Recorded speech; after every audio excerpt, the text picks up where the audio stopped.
Welcome to another wonderful Susannah Calloway audiobook. We are excited to have you with us. Before we begin the story, please like and subscribe to our channel and share it with friends.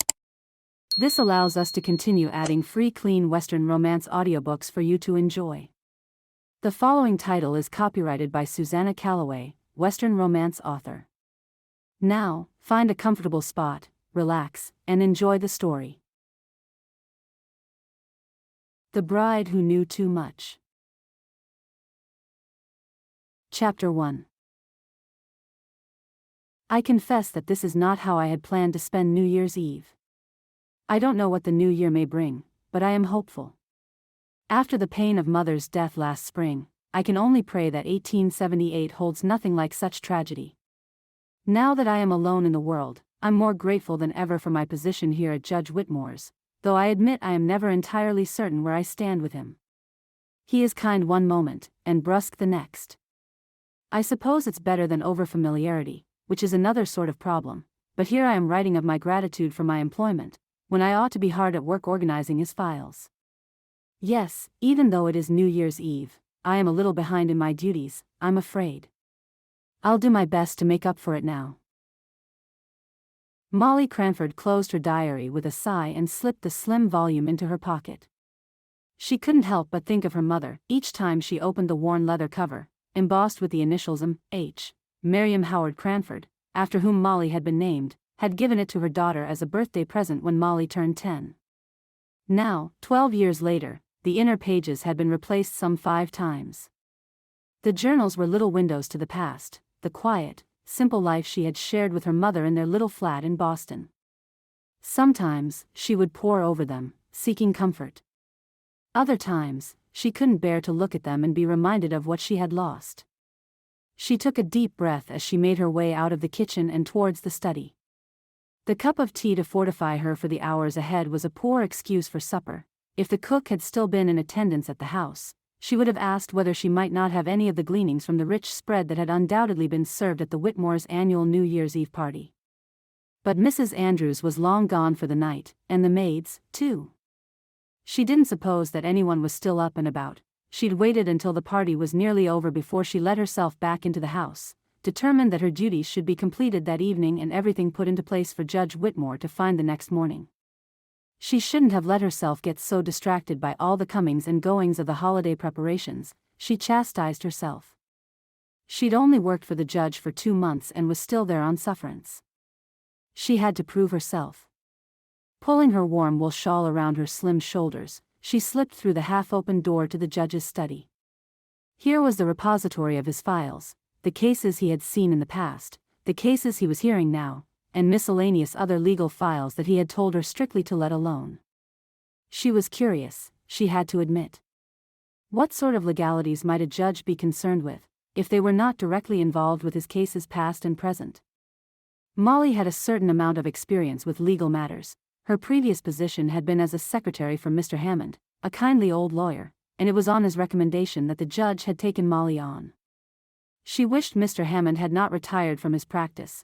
His dusty little office with its close-packed files was far more comfortable for Molly than this large, austere building, even though it served both as office for Judge Whitmore and living quarters for himself and his wife. But there, Molly reminded herself, she had just been thinking how appreciative she was to have this employment. No use moping over the past. Especially not when there was so much work to be done. She lifted the stack of files that waited for her and set them on the desk. It was enormous, smooth, dark mahogany, and highly polished, as though he'd never touched it a day in his life. But he did, of course. The polish and the untouched look was the result of strenuous effort by the maids. She'd learned that the first day she'd come to work for Judge Whitmore. Now, without the man himself present, it was the perfect surface upon which to spread out the files that needed sorting. She set to poring over them, taking her time to ensure that she didn't make any mistakes. Apart from the expected documentation of rulings, fines, and sentencing, there were also several property deeds, none of them located there in Boston, she noted. Evidently, the judge took an interest in faraway places. The thought made her sigh with longing. She'd always dreamed of travel. It seemed unusual for a wealthy Boston judge to concern himself with title deeds and foreclosures sprinkled across the West, but perhaps she was simply unaware of the scope of a judge's domain. The first set complete, she slid open the top drawer of the desk to deposit them for his perusal in the morning. There was a newspaper in the desk, folded face up as though he'd been in the middle of reading it. The Silverton Standard. It was not a publication that she was familiar with, and seemed to have been published in Colorado, of all places. The headline caught her eye: another murder mystery in Cedar Ridge. At first glance, it seemed like nothing more than the kind of sensationalism that passed for reporting in those days.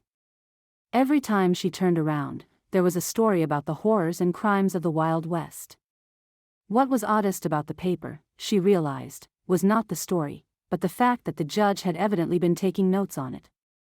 She recognized his almost illegible scrawl, underlining and emphasizing a few points in the article. She had the newspaper in her hands, reading it over curiously, when the sound of shouting and a loud banging came to her ears. Molly leapt out of her chair, heart pounding as though she'd been caught doing something she shouldn't. The sounds were alarmingly close, and she realized almost immediately that they came from Judge Whitmore's library, next door. And the door was ajar. "The last thing I do." A pause, as though someone else was speaking, and then the shouting voice cut them off. "And if you think I'll settle for $1 here, $1 there, you're wrong. I'm done settling, Whitmore. Now give me the bonds." Molly held her breath. Every instinct in her was toward flight, slipping out of the door and leaving the house behind. But she couldn't leave everything out on the desk. Judge Whitmore would undoubtedly have words to say about such sloppiness and lack of responsibility. Besides, perhaps it wasn't every instinct that pushed her to run. The small, sharp dart of curiosity rose in her chest, and she found herself padding slowly towards the door. She could just see a small slice of the tableau. The stranger had his back to her and the door to the study. At first, she thought he was a complete unknown, but after a moment recognition slipped into place, and she realized that it was a business acquaintance of Judge Whitmore that she had seen in the house 2 or 3 times in the past few months. Garrett, that was the man's name, Mr. Harold Garrett. He wasn't at all the sort of person that the judge cultivated as a rule. Slight and swarthy, he was almost rather greasy looking, and she had not liked his unctuous smile. But there was no hint of subservience or smooth oiliness now. He stood with his arms out, as though ready for a fight, and his rather rough speaking voice was almost unrecognizable at this pitch. "And don't think any threats will stop me, either. You may have the chief of police here in Boston wrapped around your little finger, but there's others I can go to just as easily.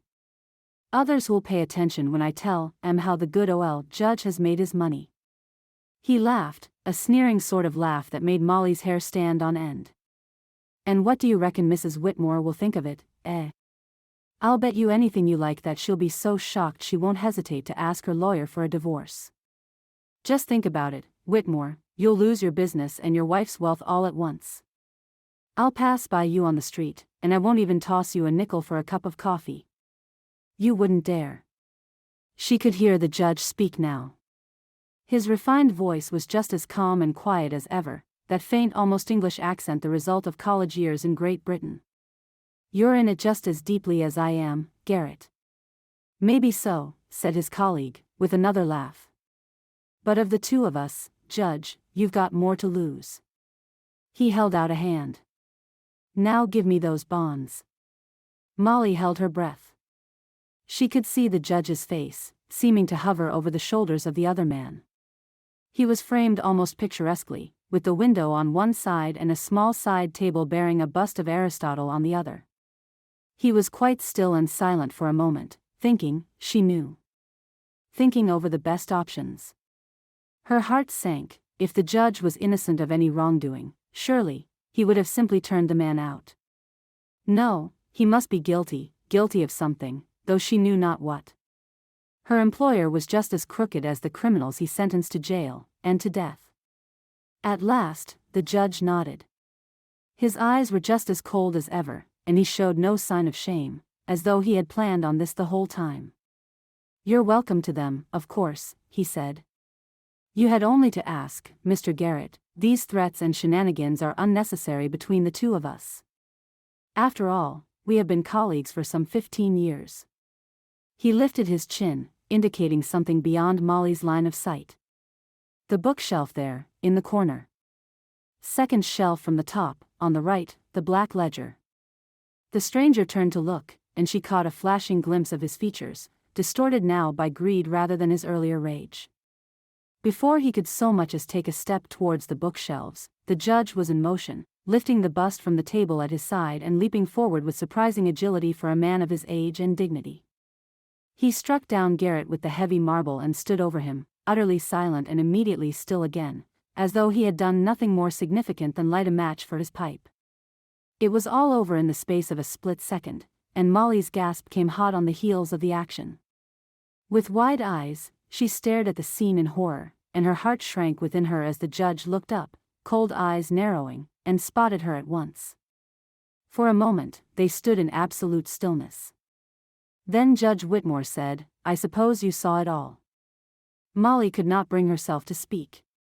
Her heart was beating again, so swiftly that it felt like the fluttering of birds' wings in her chest. There was a lump in her throat that would not permit words to pass. The judge went on, ruminatively, "And what good would it do to tell you my reasons? All perfectly lawful and understandable, I assure you, Miss Cranford. Understandable to anyone with an inkling of what the law really means, that is. I'm afraid I can't be troubled to explain it to you, at this late hour." He eyed her, and she shrank from the sharpness in his gaze. He was judging her, as to whether she believed his words or not, she knew it in her heart. And he must have seen the truth in her eyes, for he shook his head slightly and said, "No, that won't do, will it?" "Very well, Miss Cranford." Eyes still fixed on her as though to hold her still and bend her to his whim, he raised his voice. "Stop. Thief. She's killed Mr. Garrett." For the briefest of times, Molly's bewildered mind told her that he must be joking. But no, it was far too serious a matter for any such levity, even were the judge the sort of man predisposed to practical jokes. He meant every word, and he would no sooner back down from her than he would from the man he had killed there in the library. Some instinct of self-preservation set her on her heels. She fled from the room before she even knew what she was doing, racing down the hall as quickly as she could, heartbeat roaring in her ears. In the space of a second or two, she made it to the front door, the imposingly large, carefully carved wooden portal that had so intimidated her upon her arrival for her interview, 2 months before, when she was hired on at the judge's word. That was the first time she used the front door. After that, she'd entered and egressed like a servant, through the kitchen. For the second and last time, she flung the door wide and hastened out into the frigid night. Behind her, distantly, the clock in the hall struck midnight. It was New Year's Day. There was no telling what the year ahead would bring. Chapter 2. It wasn't until many hours later, as January 1st began to draw to a close, that Molly crawled into bed. It wasn't her own bed. With a sinking heart, she feared she would never lay her head on her familiar pillow ever again. But it was a bed, and she was so exhausted, straight through to her bones, that she couldn't help but be grateful for it. Grateful for the kindliness of Mrs. Hotchett, too. The owner of the boarding house had been unexpectedly willing to take in a stranger who was only able to hand over funds enough for 3 nights' stay. It was no use, despite Molly's exhaustion, her mind simply would not settle down until she had a plan in place. She sat up in bed, the iron bedstead creaking, and pulled the covers up to her chin. It was early in the evening yet, the winter skies dark, but her pocket watch telling her it was only just now gone 5. She had had no supper, she didn't want any, either. She felt so unsettled that she was certain she would never have an appetite again. The hours since she had fled the home of Judge Whitmore had passed in a blind panic. She had rushed first to her home and tried to calm herself, but knew with every passing moment that the likelihood of her discovery and arrest only grew. Surely by now the story would have spread among the police force, and Judge Whitmore would have passed the word among his own set to be on the lookout for his erstwhile secretary. Police, detectives, lawyers, judges, everyone she could think of to whom she might turn for protection, for justice, would undoubtedly seize her as soon as she appeared. No, she knew with a cold certainty, there would be no relief from the law. Judge Whitmore was a wealthy and powerful man. He wouldn't run the risk of being held accountable for his crime, not while there was a scapegoat to pin it on.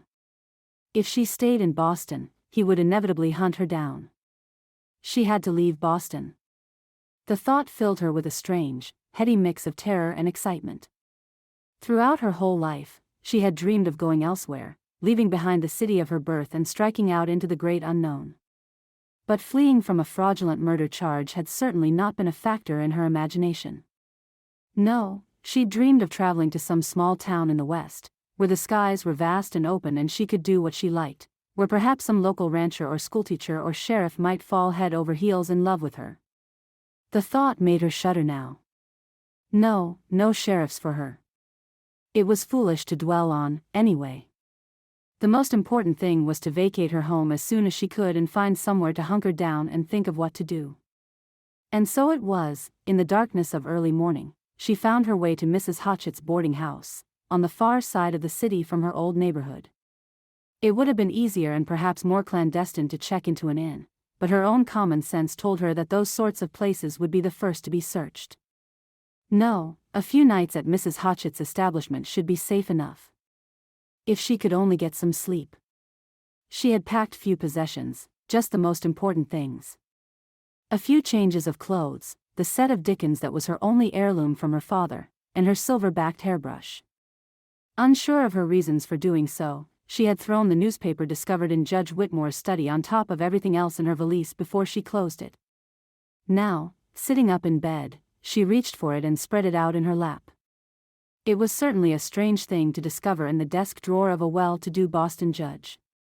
Doubtless he was interested in such cases, but still, it was far beyond his jurisdiction, and the fact that he had written notes in the margins of the publication showed that his interest was far more than passing. She perused the article slowly, squinting to decipher the judge's difficult handwriting in the low light from her oil lamp. She turned the rest of the pages of the paper, looking for any additional clues, but there was little beyond local interest. Colorado, it seemed worlds away. How many miles had the paper traveled before arriving in the judge's cold hands? And what had driven him to such an interest? The memory of the murder she had witnessed sent a shiver running through her entire body. She clutched the blankets closer. Outside, though she could not see it in the dark, she knew it was snowing. The last page of the newspaper was taken up with advertisements. A mercantile in Silver Falls was selling Christmas ribbons. Of course, the paper was printed some weeks prior to the current date. Brown's Feed and Supply wanted all intelligent farmers to utilize their winter oats, to ensure the health of their stock through the bad weather. One small paragraph caught Molly's eye, and she read it through a second time, slowly sitting up straight in bed.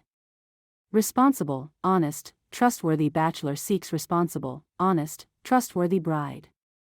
Hard-working, respectable, 30 years of age. Inquiries, Dep. Jonathan Jennings, Cedar Ridge, Colorado. The plan seemed to blossom fully formed in her head, all at once. She needed somewhere to go, somewhere safe, somewhere far from Boston. And here were the opportunity and the excuse, rolled into one neat package. She'd heard of such things as arranged marriages and mail-order brides. She'd even seen copies of the Matrimonial Times, a publication dedicated precisely to connecting bachelors with willing brides. She'd passed by Mr. Larkin's establishment, a self-styled matrimonial agency, almost daily, as he had set up shop just down the street from her flat, or what had been her flat, until earlier that very day. She had simply never considered becoming a mail-order bride herself. Now, though, extremity was upon her. She needed to leave Boston. And now she had a destination. Slowly, she reached for her diary, which sat on the bedside table near her. It was a comfort to look upon, the last reminder of her mother that she carried with her, and the only way she had of putting her plan down on paper. With a slightly trembling hand, she sketched out the events of the day. They seemed far away from her, almost impossible to truly have happened, and yet she knew that if she did not write them down that evening, she wouldn't trust her memory by the morning. It was difficult to put them in words, plain and dry on the page, but she topped them at last with a careful transcription of the advertisement. She sat and looked at the words for a moment, breathing deeply and trying to wrap her mind around what she planned to do the very next day. Once more, she lifted her pencil. I am going to become a mail-order bride in Cedar Ridge, Colorado. And suddenly, it was real. All at once, the endless spinning of her mind that had kept her awake slipped away into a fog of exhaustion. She scarcely had time to put her pencil and journal to the side before sleep lay heavy on her eyelids, forcing them closed. With the snow falling softly outside the window, Molly lay her tired head down on a strange pillow in a strange room and slept at last. Chapter 3. January 20th th/sup, 1878. I am going to become a mail-order bride in Cedar Ridge, Colorado. Molly sighed, tracing the words with her fingertip.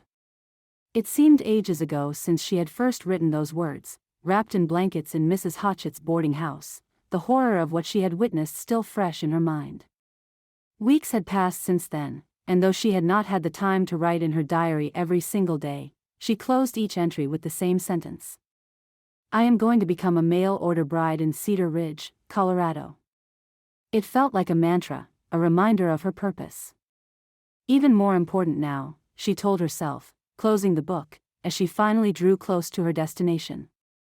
Molly had never experienced train travel before the day she left the boarding house, valise in hand, and went to the station. And she did not envy those who habitually traveled in such a manner. It was somehow far too fast and yet painfully slow at the same time, exhilarating and yet exhausting, neatly kept and yet disgustingly dirty. She longed for a soak in a tub of hot water. Preferably a tub that was sitting still, rather than sloshing around with each movement of the wheels beneath her. But she couldn't fault it too much, for it was the train that had enabled her to leave Boston behind, and with it the dread of being caught, which had perched on her shoulders throughout the 4 days she'd had to stay until she could scrounge up the money for the train fare. Lending a hand at any store that would give her a day's wages, washing dishes and cooking in exchange for another night at Mrs. Hotchett's, bending her head low over mending to make the most of the few hours she had to herself. Really, things had transpired with amazing quickness, now that she looked back on it, but in the moment everything had seemed destined to drag on forever. Now here she was, already in Colorado, with scarcely an hour or two before the train huff-puffed into the station at Cedar Ridge and she stepped off to discover what awaited her there. She couldn't help the little shiver that ran through her. It was the result of mingled trepidation and excitement, but it caught the attention of the elderly man who sat across from her. He leaned forward, one hand reaching towards her tentatively. Miss? Are you all right? The words were thickly accented, though fluent. Molly had been wrapped up in her own thoughts and hadn't paid much attention to her seatmate. Now she glanced up and was surprised to see that it was the foreigner she had noticed a few times along the journey. There was something strangely familiar about him. She did not know where he hailed from, but he wore his suit as though it were a costume rather than his habitual clothing. Rather than clean-shaven as most men she knew were, his mouth was surrounded by an unusual, closely trimmed mustachio and beard, black speckled with gray. He did not smile at her, but his eyes were kind. Yes, thank you, she said at last, managing a smile. It's just that I realize that the journey is almost over, at last. She chuckled self-consciously. I'm a bit nervous, I suppose. Ah. You are stopping at Cedar Ridge? Yes. But you are not from there. His tone was certain. She hesitated, then nodded agreement. At last, he smiled, though only faintly. Nor am I, he said. But it is where I call home. I am Wei Jian. Pleased to meet you, Mr. Wei, he filled in for her, that faint smile appearing once more. Despite the vagueness of the expression, she had a feeling that he was gently amused at her. She blushed. You are Chinese, aren't you? I met a young woman from China, once. And there were several who lived near my home, back in Boston. Said Mr. Wei thoughtfully, without answering the question. You are from Boston? Yes, my name is Margaret Howard. Her mother's maiden name slipped out easily, almost without thought. It was the name she had used to sign the telegram she'd sent to Mr. Jennings, telling him that she was on her way.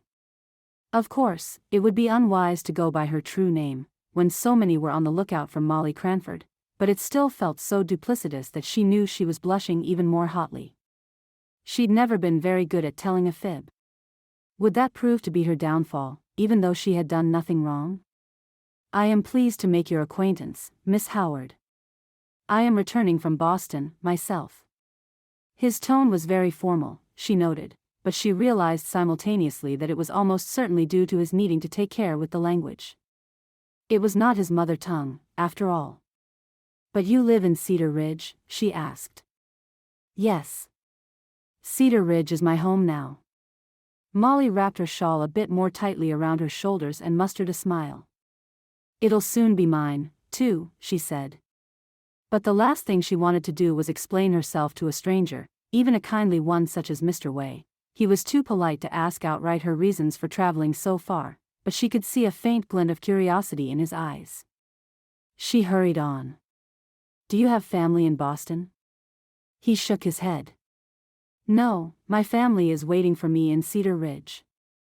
I have business in Boston. A loan to be repaid." She couldn't help the rise of her eyebrows in disbelief. All the way to the city to repay a loan? He glanced away, and she felt rather ashamed of herself for her reaction.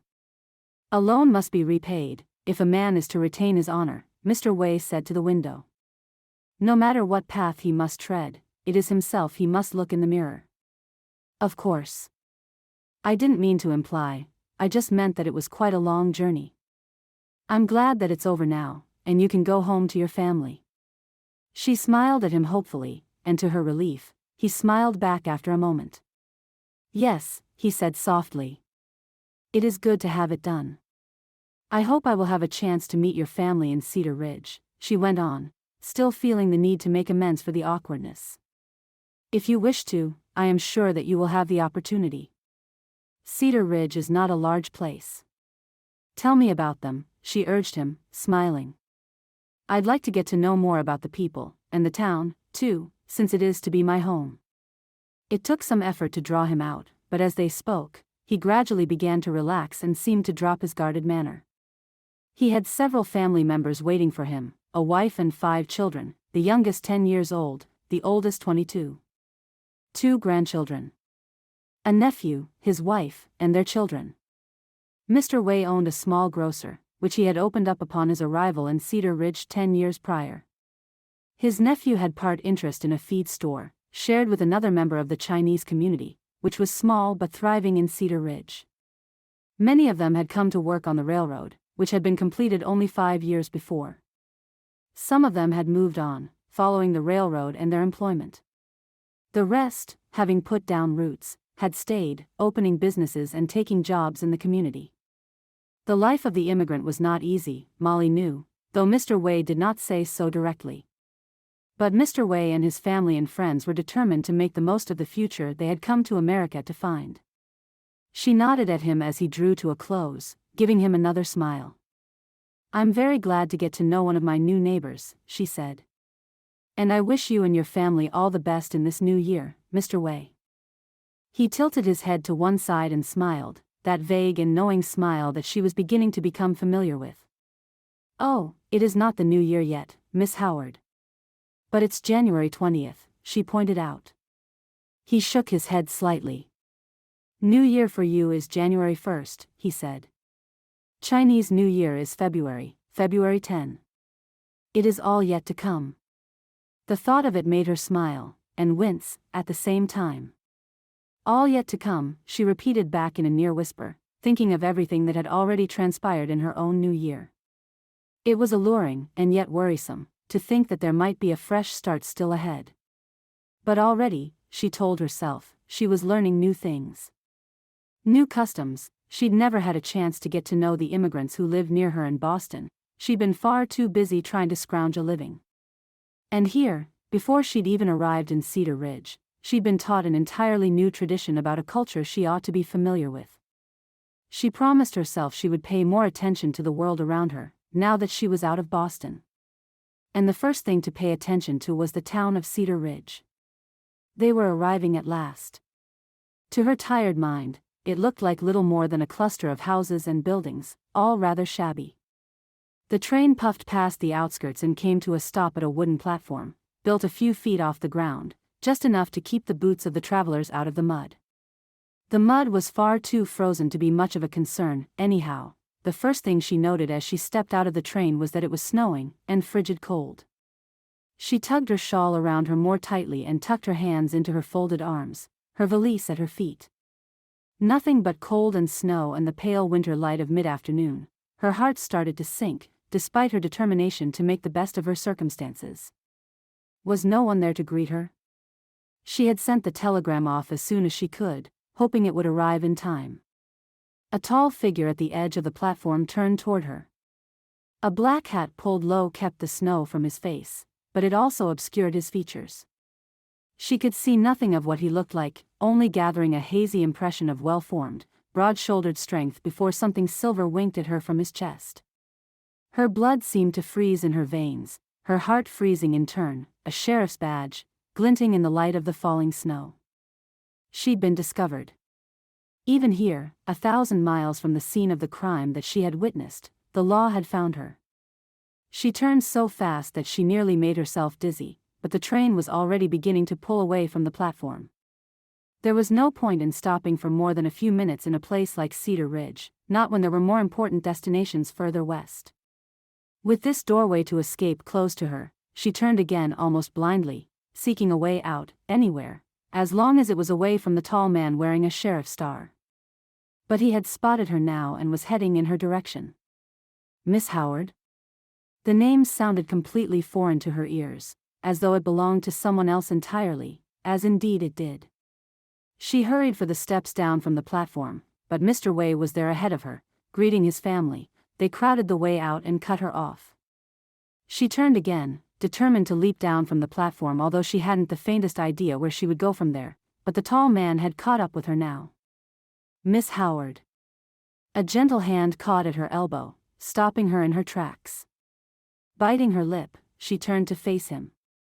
He took his hat off, and snowflakes drifted down to dot his thick black hair with white spots. Now that his face was revealed, Molly registered dimly that he was quite handsome, his features rather large, but noble and strong. His eyes were wide and a warm brown, a twinkle buried deep within, along with more than a hint of bafflement. "You are Miss Howard, aren't you?" There was nothing for it but to brazen it out. She took a deep breath and squared her shoulders. "Yes, I'm the one you're looking for." "I figured you must be." He eyed her a moment, the sparkle in his eyes growing more apparent by the second. He didn't seem to mind what he was looking at. "It's a rare day that we have more than one visitor stop here at Cedar Ridge, and rarer still that one of the visitors is a pretty girl. Why'd you run away when I called you?" At first, all she could think was that he was evidently the sort of man who was quite straightforward. She wasn't sure whether to be more discombobulated by his direct question, or the compliment he'd paid her. But sneaking past those thoughts came the realization of what he had not said. He had not told her she was under arrest, for example. Nor had he called her by her real name. Chapter 4. Recognition was slow to dawn, and she felt a blush of embarrassment flooding her cheeks. "You're Mr. Jennings," she said slowly. Deputy Jennings." She'd wondered at the time she'd first read the advertisement what the "Dep" meant. Now, far too late, she knew. She'd fled Boston to avoid any encounters with the law, but her means of leaving the city behind had been her unwitting engagement to a lawman. "I was a deputy when I wrote the advertisement," he agreed, touching one fingertip to his silver star almost self-consciously, as though to remind himself that it was there. "Sheriff, now." For the first time, he looked rather uncomfortable. "Long story. Look, let's get out of the snow, Miss Howard. After all, we've got plenty of time to spin our tales. Might as well do so next to a fireplace, with a cup of coffee."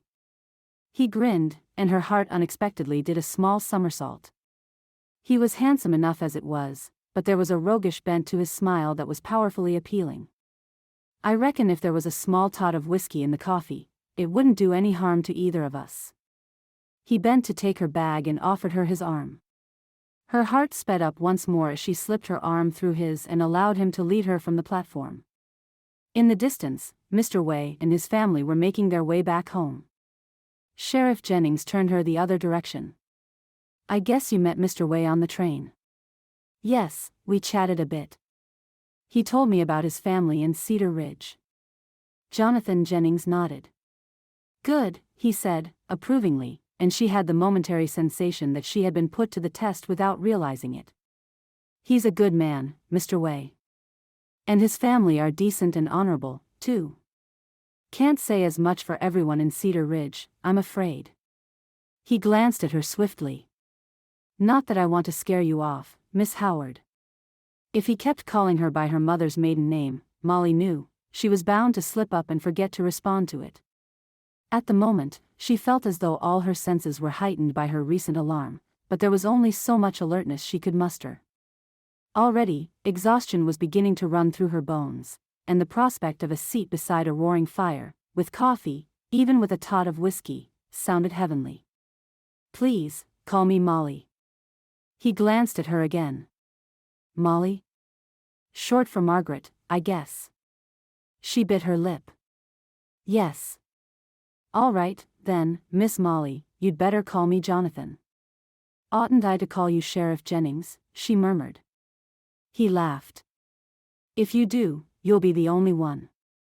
I was born and raised here, and no one calls me anything but Jonathan, or maybe old Sheriff Jennings' boy." "Your father was the sheriff?" "Long time ago," he said quietly.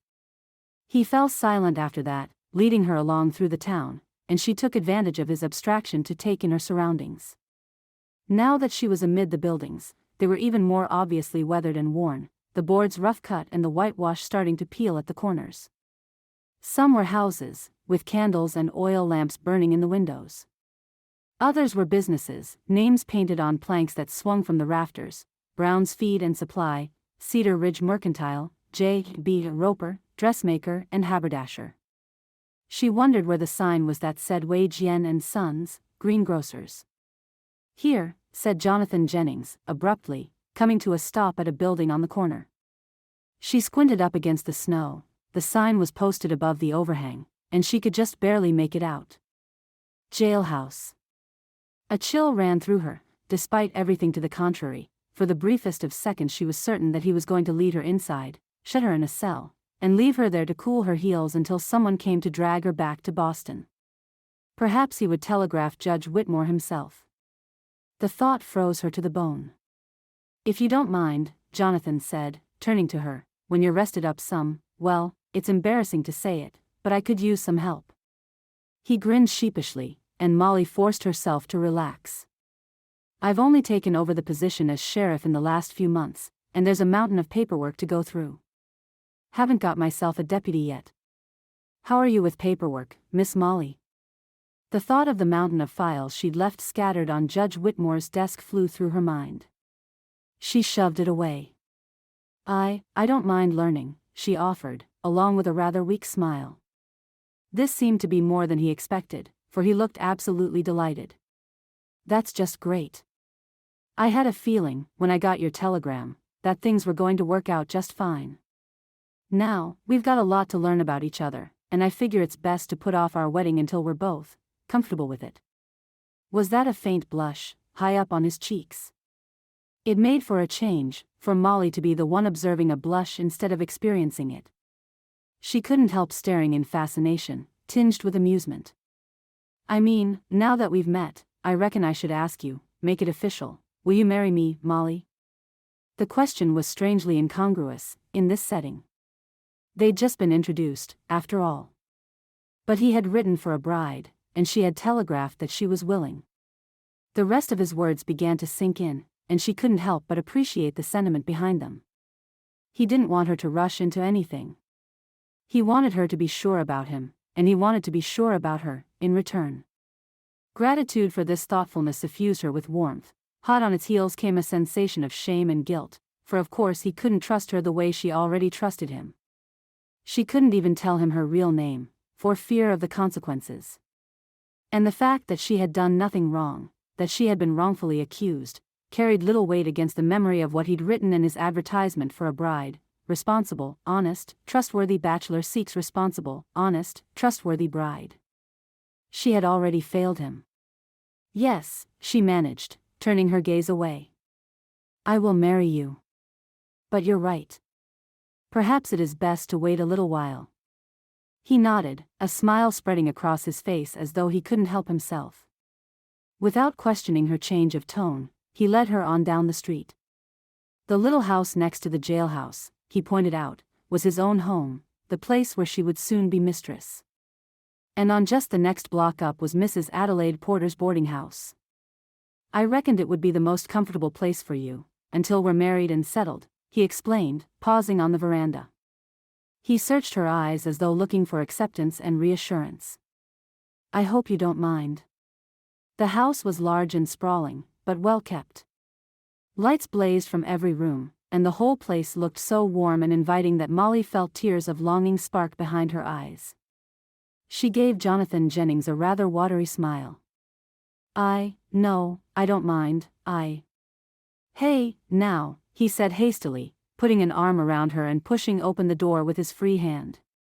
Poor thing, you must be exhausted, and here I am dragging you all over and showing you the sights. Adelaide, we're here. In the cheerful hubbub that followed, Molly was so quickly wrapped in welcome warmth and deposited in a rocking chair in front of the fire that she hardly knew what was happening. Adelaide Porter was a matronly woman of about 50, her gray hair pulled up in a knot on the back of her head but seeming to constantly threaten to come loose entirely. She bustled around, providing coffee, with the promised hot and not a word of judgment, and blankets and the promise of supper. Molly sank back in her chair and toasted her feet before the fire, feeling the coffee and the whiskey work their magic. At her side, Jonathan stretched his lanky legs out and chatted in a mild, friendly way. Her responses grew farther apart, until her eyes closed at last, and then, through what felt like a dream, she heard the faint murmur of familiar voices. Poor thing, what on earth did you do to her? Only asked her to marry me, that's all. There was laughter in his voice. Only that? Adelaide Porter scoffed. A small matter like that, well, in all sincerity, Jonathan Jennings, I wish you both all happiness. Goodness knows you deserve it, after all this, and by the look of this poor girl, I reckon she does, too. Chapter 5. Molly took a deep breath, steeling herself. Everything is quite all right, she whispered aloud. Nothing to worry about. You've already met him, that was the most difficult part, surely.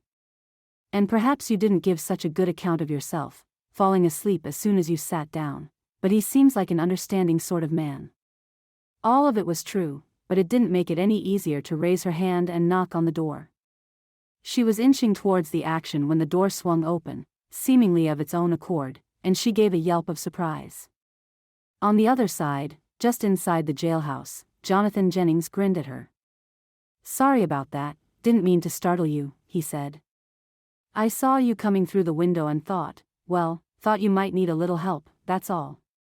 I'm afraid I was feeling very cowardly, she admitted, blushing brightly. Why's that? He ushered her into the warmth of the jailhouse.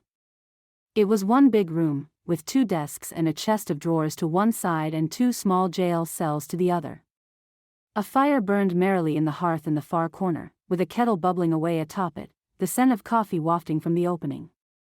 With a light snow falling outside the windows and the warmth within, it was surprisingly cozy for a jailhouse, though she looked askance at the empty cells. Oh, I can't explain it, she said, taking the seat he offered to her gratefully. I suppose it's just a matter of getting used to things. This is the first time I've ever agreed to marry someone, you know. He chuckled. Well, we're in the same boat. I always wanted to get married, raise a family, but there was always something to be done, and I figured I'd have the time. Then I turned 30 years old, and it seemed like the time was now. Of course, practically as soon as I sent the advertisement off to the Silverton Standard, things changed. He shook his head. Suddenly, I wasn't a relatively carefree deputy in a small town, I was the sheriff, with oversight of the whole county. And I had some big shoes to fill. She smiled at him. I'm sure you're more than capable. Sometimes I wonder, he said ruefully, rubbing the back of his neck. I've got to get myself a deputy, when I get the chance, so I have someone to tell me what I'm doing wrong.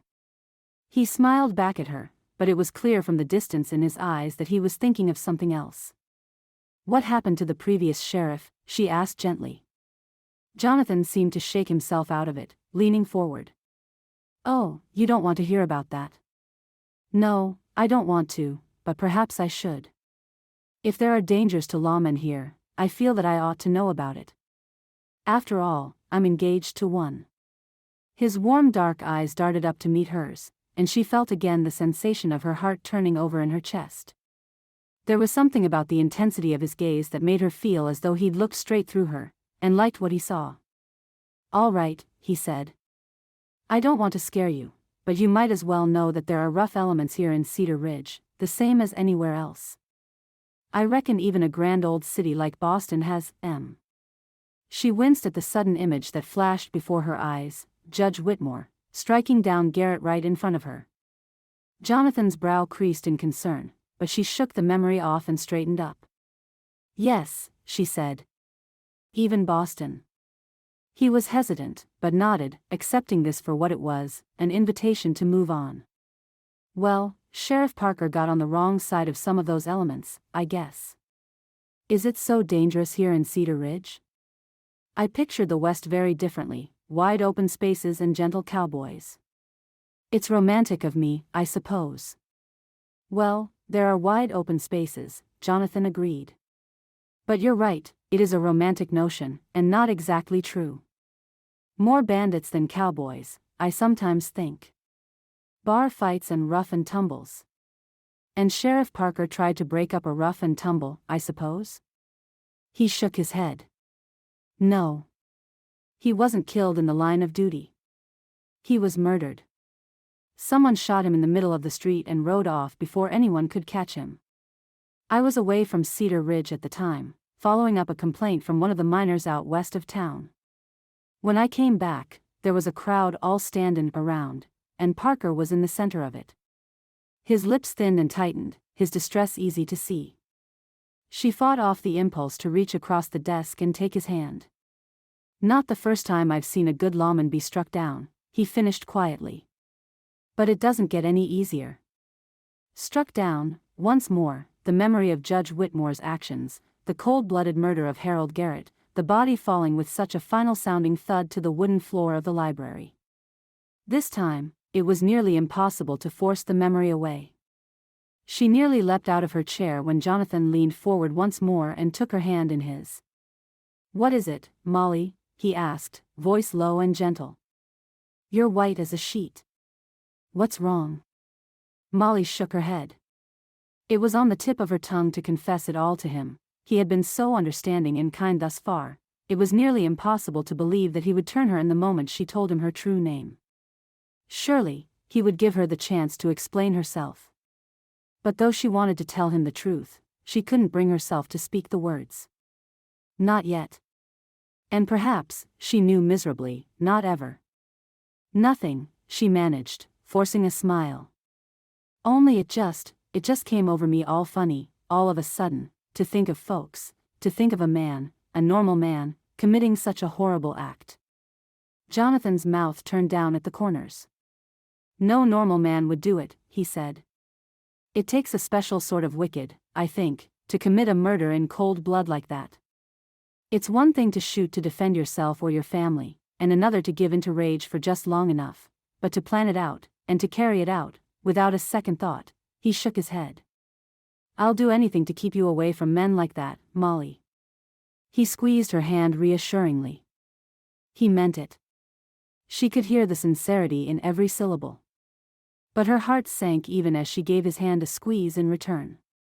Little did he know how closely she had already encountered a man like that. He tilted his head curiously at her. Come to think of it, Molly, how did you find my advertisement to begin with? The Silverton Standard doesn't see much distribution in Boston, I reckon. The question took her aback, She held her breath and willed her moment of panic to pass. I don't figure it does, no. I can't quite remember, but I think my former employer must have had some connections here in Colorado, for I'm almost certain that it was in his office I found the paper. She offered him a smile. Perhaps he was from Silverton, to begin with. Maybe so, I reckon I'd know him, if he was. Silverton's not 20 miles from here. What's his name? The panic returned in a great surge. His name, she repeated blankly. Smith. Johnny Smith. Oh. What did you do for him? Oh. He was a lawyer. I was his secretary. Only for a little while, she blundered on hastily, sure that her blush was giving her away with every word. But I did my best for him. Jonathan had relaxed now, smiling at her with looked a lot like affection. I'm sure you did. In fact, if you show me the paperwork you need me to sort, she added quickly, hoping that the change in subject would prove her salvation. He agreed readily enough, and in short order she found herself seated behind the second desk with several thick stacks of paper in front of her.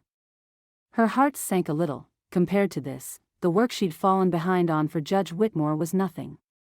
She would be here for ages. That was just it, wasn't it? She would be here for ages. She was going to marry the sheriff of Cedar Ridge, the man who even now sat at his own desk, poring over wanted posters and bulletins, looking up every now and then to give her an encouraging smile. She smiled back and picked up the first piece of paper. Suddenly, her overworked heart seemed to settle into place, and she felt a sense of contentment that she had not experienced since she was a little girl. She would be here forever, and she didn't mind it in the least.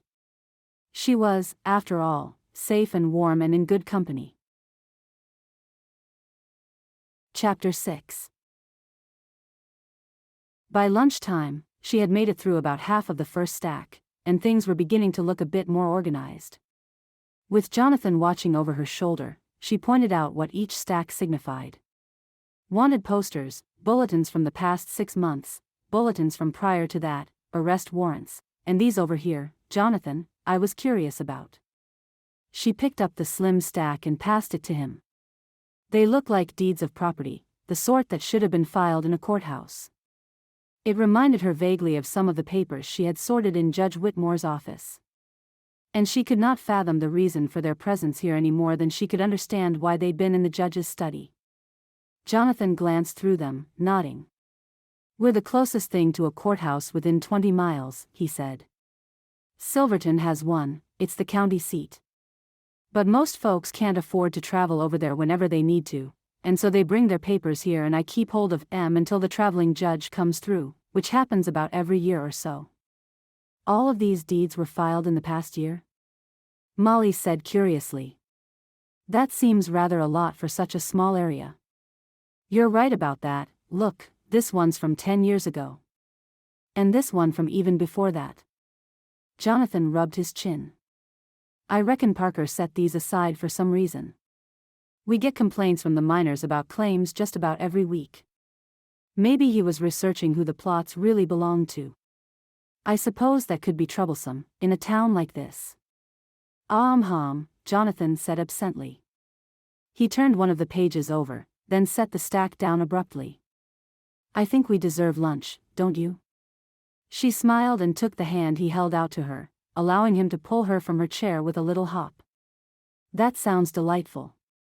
I'm famished. Adelaide will have some soup on, I'm sure. You couldn't wish for better soup weather, could you? And then I think you and I will have a little outing, if the snow lets up. An outing? He nodded firmly. I'm going to teach you how to shoot. Molly stared at him, aghast. Shoot, what? A gun, for one thing. And anything that comes at you, for another. I told you, Molly, there's a rough element here in Cedar Ridge. You ought to know how to protect yourself, just in case I'm not around. He gave her a reassuring smile, tucked her hand through his arm, and led her out into the snow. She went, though not without some trepidation. She'd certainly never imagined herself to be the sort of woman who would learn how to use a gun. She wanted to protest, to dig her heels in, but even as she considered it, she remembered the look on his face when he spoke of the former sheriff, Parker, and how he had been shot down in the street. He hadn't been able to protect himself, not then when he needed it most. And Jonathan had not been there to protect him either. He must still carry the weight of that, feel the responsibility like a heavy load on his shoulders, even as she sometimes felt that she had failed, somehow, in preventing Judge Whitmore from killing Harold Garrett. She understood his reasons for wanting to teach her. He wanted to keep her safe. And, she decided, she couldn't argue with that. Safety was the reason she was here in Cedar Ridge, after all. Safety, and a future at Jonathan's side. Jonathan. That dad-blamed no-good son of a gun is after me again. I told him to take his damned paper and shove it where hello. The strange juxtaposition of fury and sudden politeness was enough to make Molly laugh, even though she appreciated it. She was the reason for it, of course. The grizzled fellow hadn't been aware of her presence upon first entering the jailhouse. It was Jonathan's nod towards where she sat in the corner that told the other man they were not alone. Tom, this is Molly Howard, my bride-to-be. Molly, this is Tom Patterson. She shook the proffered hand. Tom was somewhere in his mid-50s, with hair and beard liberally touched with pepper and salt, and his handshake was calloused and firm. Like nearly everyone else she had met thus far in Cedar Ridge, she took an instant liking to him. Hui, Jonathan. There was undeniable admiration in Patterson's expression, as well as his voice, but it was respectful. Jonathan only grinned, and Molly relaxed, glad that it seemed to be nothing to take offense to. I know you said you had a girl comin' from back east, but, hell, I figured anyone who'd be desperate enough to take you up on marriage sight unseen would have to be desperate. Jonathan snorted. Tom's got a way with words, as you can probably tell, Molly. It's clearly a gift, Molly agreed, trying to hide her smile. Tom Patterson waved all of this away abruptly. Anyhow, I didn't come in here to admire your new wife, he said. I came here to ask you, again, Jonathan, again, to go and tell that snake Dobson to mind his own business. From the way he talks, you'd think he was a bouncer at the saloon instead of a banker. Dobson again, eh? Jonathan leaned back in his chair, rubbing his chin. What happened this time? Piece by piece, he drew the story from the irritated visitor. Tom Patterson, it turned out, was one of the many miners who worked in the hills to the west of town. Cedar Ridge had been founded 35 years before as a boomtown, after the discovery of silver threads running through the area. For the most part, mining operations had fallen off, but a few dedicated diehards carried on with their work. Tom was one of them, the loudest of the bunch, as Jonathan later told Molly, but a good and decent man for all his roughness. His tale was strewn with occasional profanities, all inevitably followed by a request for forgiveness from Molly. Like many in town, Tom had fallen into hard times in the past few years, and had taken out a loan from the local bank to see him through.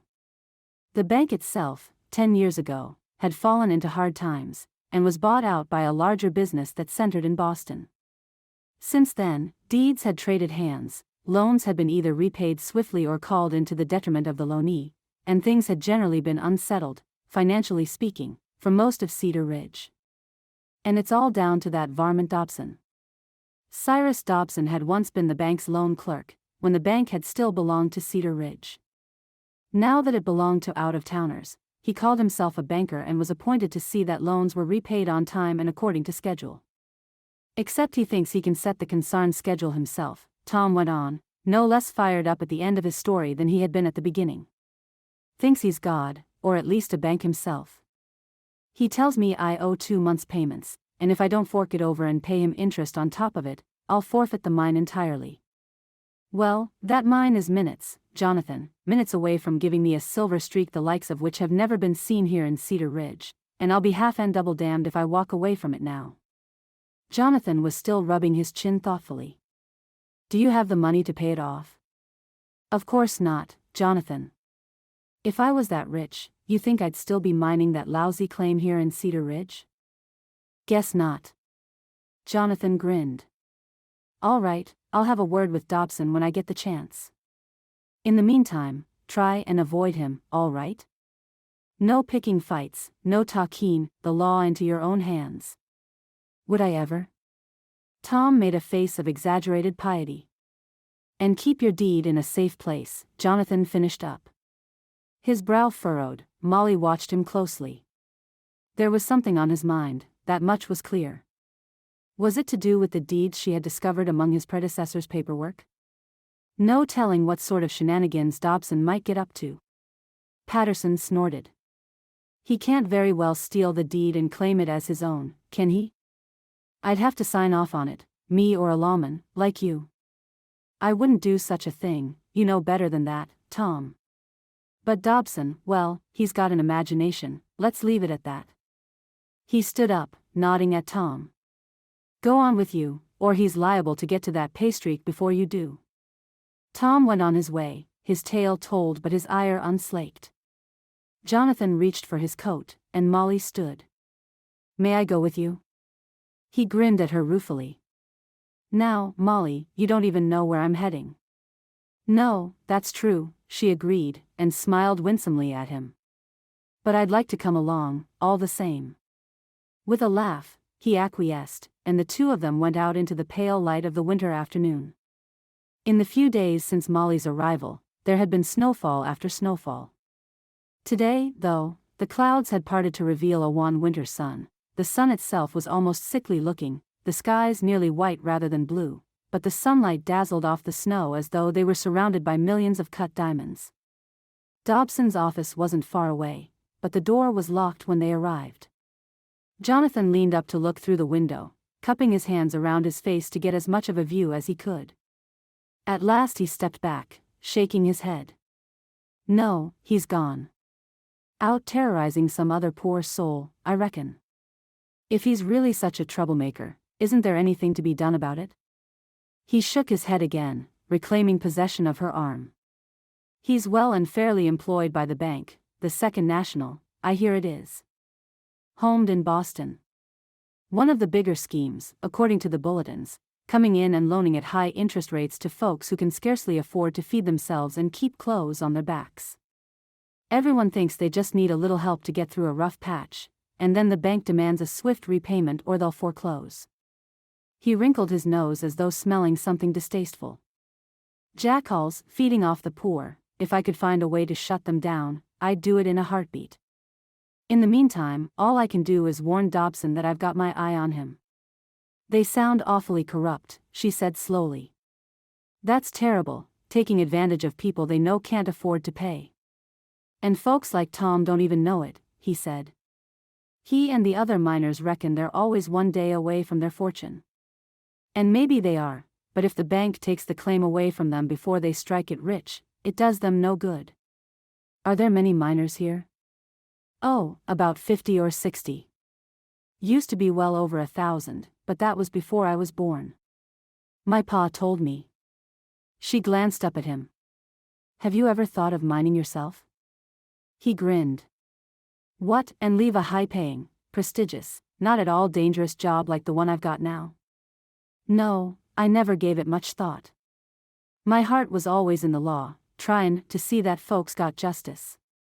No matter whether they were poor or rich. She smiled. I would venture a guess that most men are more interested in making their fortune than they are in justice.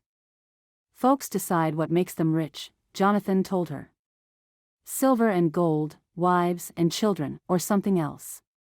Myself, when things go well, I feel like the wealthiest man alive. He tugged her gently towards a small building that stood by itself. She could not read the wooden sign that hung from the eaves and recognized that the lettering was in Chinese. This is Mr. Wei's place. Let's stop in and say hello. The inside of Mr. Wei's greengrocer's was a revelation to Molly. She'd never seen anything like it, and yet somehow, at the same time, it was as readily identifiable and familiar to her as any store she'd ever shopped in herself. A section at the front held dry goods, with everything from barrels of flour and sugar to clothing and shoes. Racks near the back held other things, some familiar, some not, canned goods, sweet potatoes and turnips, many things that were dried and green, and packages of something that she identified eventually as dried fish. Fascinated, she wandered deeper into the store. For a building that seemed so small from the outside, there was a startling amount of goods packed in the narrow aisles. At last, she extricated herself from the depths of the merchandise and returned to the counter, where Jonathan was deep in conversation with the proprietor. Mr. Way gave Molly a deep, respectful nod, and she nodded back. Behind him stood a young man, about Molly's age, Mr. Way's oldest son, she supposed. He looked watchful and suspicious. "I'm glad you made it back safely from Boston," Jonathan told the shop owner, voice low. "I know how difficult traveling can be." "Yes, very difficult. But the return journey was far easier, and pleasant besides." Mr. Way nodded towards Molly. "Miss Howard kept me good company." Jonathan shot a look in her direction, just long enough to send her a smile. "She's very good company," he agreed. "But she wasn't in Boston with you. How was everything on the business end?" Mr. Way hesitated a moment, his lips pressed tightly together. "Not well," he said. "But perhaps as well as can be expected. I spoke with Mr. Jonas. He informed me that what Mr. Dobson claimed was correct. I am behind on my repayment of the loan by 3 months, and they will soon come to take the store from me." "What?" Molly said, coming forward, eyes wide. "They can't do that, can they?" Jonathan put a hand on her arm, briefly. "They can sure try," he said, with uncharacteristic gruffness, and she knew that he was angry. "But I know you, Mr. Way. You sent that money just like you were supposed to." Mr. Way nodded. "Of course. You told them that?" "Of course." Jonathan's lips tightened. "And they said it didn't matter if it was sent, it never showed up." Mr. Way said nothing, but Molly could see the affirmation in his eyes. Jonathan took a deep breath and let it out slowly. "All right," he said. "We'll figure something out, don't worry. I went to see Dobson, but he was gone, of course." An ironic nod to Mr. Way, which the shopkeeper returned in kind. "But that weasel can't hide from me forever." "It needn't be forever," Mr. Way said, smiling faintly. "Just long enough. I fear my arrival at the office of Mr. Jonas and my insistence on speaking to him on the matter has set wheels in motion. Undoubtedly, he is even now on his way here to Cedar Ridge, to look after his interests, and I do not doubt that he is not alone." Jonathan hesitated. Molly could see the conflict in his face. There was a struggle within the man she was going to marry, a struggle between what the law said was legal, and what he knew to be right. A bank could offer a loan and change the terms, if they were not set in stone from the very beginning. A bank was not expected to have a heart or show mercy. But a bank was not a person. There were men behind the crookery of the bank that was trying to run Mr. Way and Tom Patterson out of business. It was those men that Jonathan would have to defeat, in the interests of true justice. And, she vowed to herself, she would do her best to be by his side and see it through to the end. Chapter 7. "Oh, Jonathan, look! How beautiful!" Molly leapt up from her chair and hurried to the window at the front of the jailhouse. It was a moment of abstraction that had led her to look up from her endless paperwork and see the sight that greeted her now. It was near twilight, and the clouds were touched with gold and pink. They had parted just enough to let shafts of the dying sun shine through, and in turn the still swirling snow was dabbled with gold and a brilliant orange. A faint breeze sent the flakes into playful twists and turns. Jonathan joined her at the window. Standing with him, Molly took a moment to be grateful for the fact that the man she was engaged to marry was not the sort to ignore moments of natural beauty such as this. Goodness knew that he had enough on his plate, and his desk, to simply slough off the suggestion of looking out the window. He was a busy man, with far more important things to do. But he had listened to her, and what was more, he had set aside the work at hand to come and slip his hand through hers. Together, they watched as the beauty changed with every passing second. "Beautiful," Molly whispered again. "Yes," Jonathan said quietly. "It is." She glanced his way and saw that he was looking, not out the window, but at her. A deep, hot blush rose on her cheeks, and she let go of his hand hastily, turning away, embarrassed, but certainly not displeased. Adelaide asked whether I could fetch some things from the store for her, on my way home, she said. Do you mind if I? Would you like me to go with you? She turned back to him swiftly. Oh, no. I mean, she laughed. I wouldn't mind if you did, of course, I always enjoy your company. But I know you have far more important things to do. More important than keeping my bride safe, he asked teasingly, raising an eyebrow. Nothing comes to mind. Oh, there's nothing dangerous out there. How could there be, on an afternoon like this? Every villain in the world has stopped his nefarious plans to glory in the beauty. No, I'll be fine, thank you, Jonathan. After all, I'm getting quite good at shooting, now. True, he acknowledged. But that doesn't do much good when you don't have a gun. I'm sure you'd give me one, if you thought I really needed it. She fluttered her eyelashes at him, teasing in return. Anyway, if I leave now, I'll be home well before dark. And I'll be back in the morning, just as usual. He grinned and relinquished the fight. All right, he said. Good night, Molly. Good night. She hummed to herself as she made her way through the town towards the mercantile. It was still very cold outside, of course, but she couldn't help but linger, enjoying the light of the sunset, which changed with each passing second. At last, she turned the corner near the entrance of the store and came to an abrupt stop.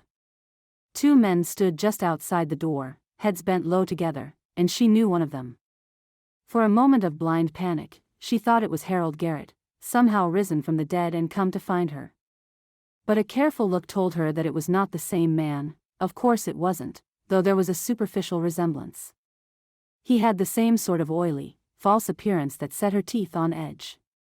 And she had seen him in the same place, in the household and office of Judge Whitmore, conferring with the judge himself.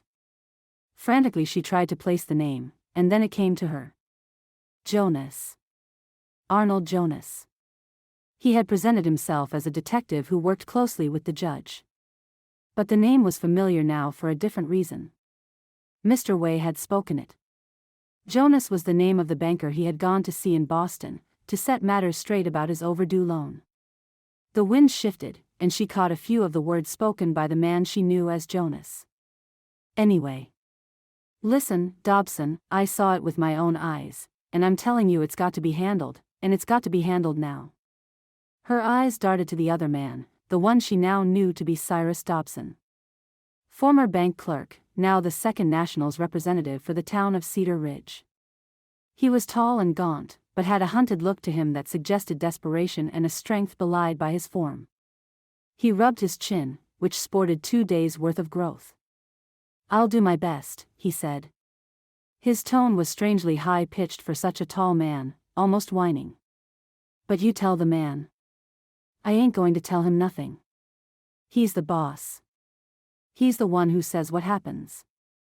You, Dobson, you're nothing, you understand? Just a whipping boy. And if you don't do as you're told, well, you know what'll happen. Jonas gave the taller man a brusque shove to the shoulder and moved off without waiting. Dobson hurried after him, still whining. But Jonas, you don't understand the position you've put me in. Molly stayed where she was, tucked out of sight around the corner, until they were long gone. She couldn't seem to get her breath back. Her heart was beating as though she'd run the whole way here. Something, she knew, was horribly wrong. Somehow, there was a connection between the life she'd left behind in Boston and the new life she was striving to create here in Cedar Ridge. Danger had followed her, and she hadn't been aware of it until now, when it showed up right in front of her. The beauty of the day seemed to fade into nothingness, forgotten. Numbly, she forced herself to enter the mercantile and find the items on Adelaide's list. She was unsettled for the rest of the night. It was, of course, just barely possible that she had been wrong in her identification of the man.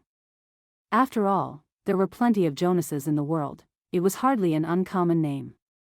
And she'd only seen Arnold Jonas, the man she knew as a detective in Boston, a few times. It had been over a month since she'd last laid eyes on him. What were the odds that he would show up here in Cedar Ridge, evidently in some sort of business relationship with Cyrus Dobson? There was a connection there, She didn't know what it was, but when she did manage to fall asleep, her dreams were dark and frightening. In the morning, she arose with the desire to do nothing more and nothing less than go to Jonathan and tell him everything. The whole story, who she was, how she had come to be there, why she was masquerading as Margaret Howard, and let the chips fall where they may. Holding on to her courage for all she was worth, she skipped breakfast and made her way to the jailhouse at a much earlier hour than she was used to. This deeply into winter, it was still halfway dark at 8 o'clock in the morning, and she drew her coat closely around herself as she hurried to the jailhouse. She would be there waiting for him when he got in. Early as she was, someone else had been there before her. She knew it as soon as she opened the door. The breeze from the opening lifted some of the papers that were strewn about the floor and sent them in clustered, hurried, haphazard spirals. She caught her breath, eyes wide. The interior of the jailhouse was a shambles. Every drawer was opened, many of them pulled off their hinges. Not a single piece of paper was where she had left it the night before. It was as though a storm wind had come through and picked everything up, blizzarding it around the large room.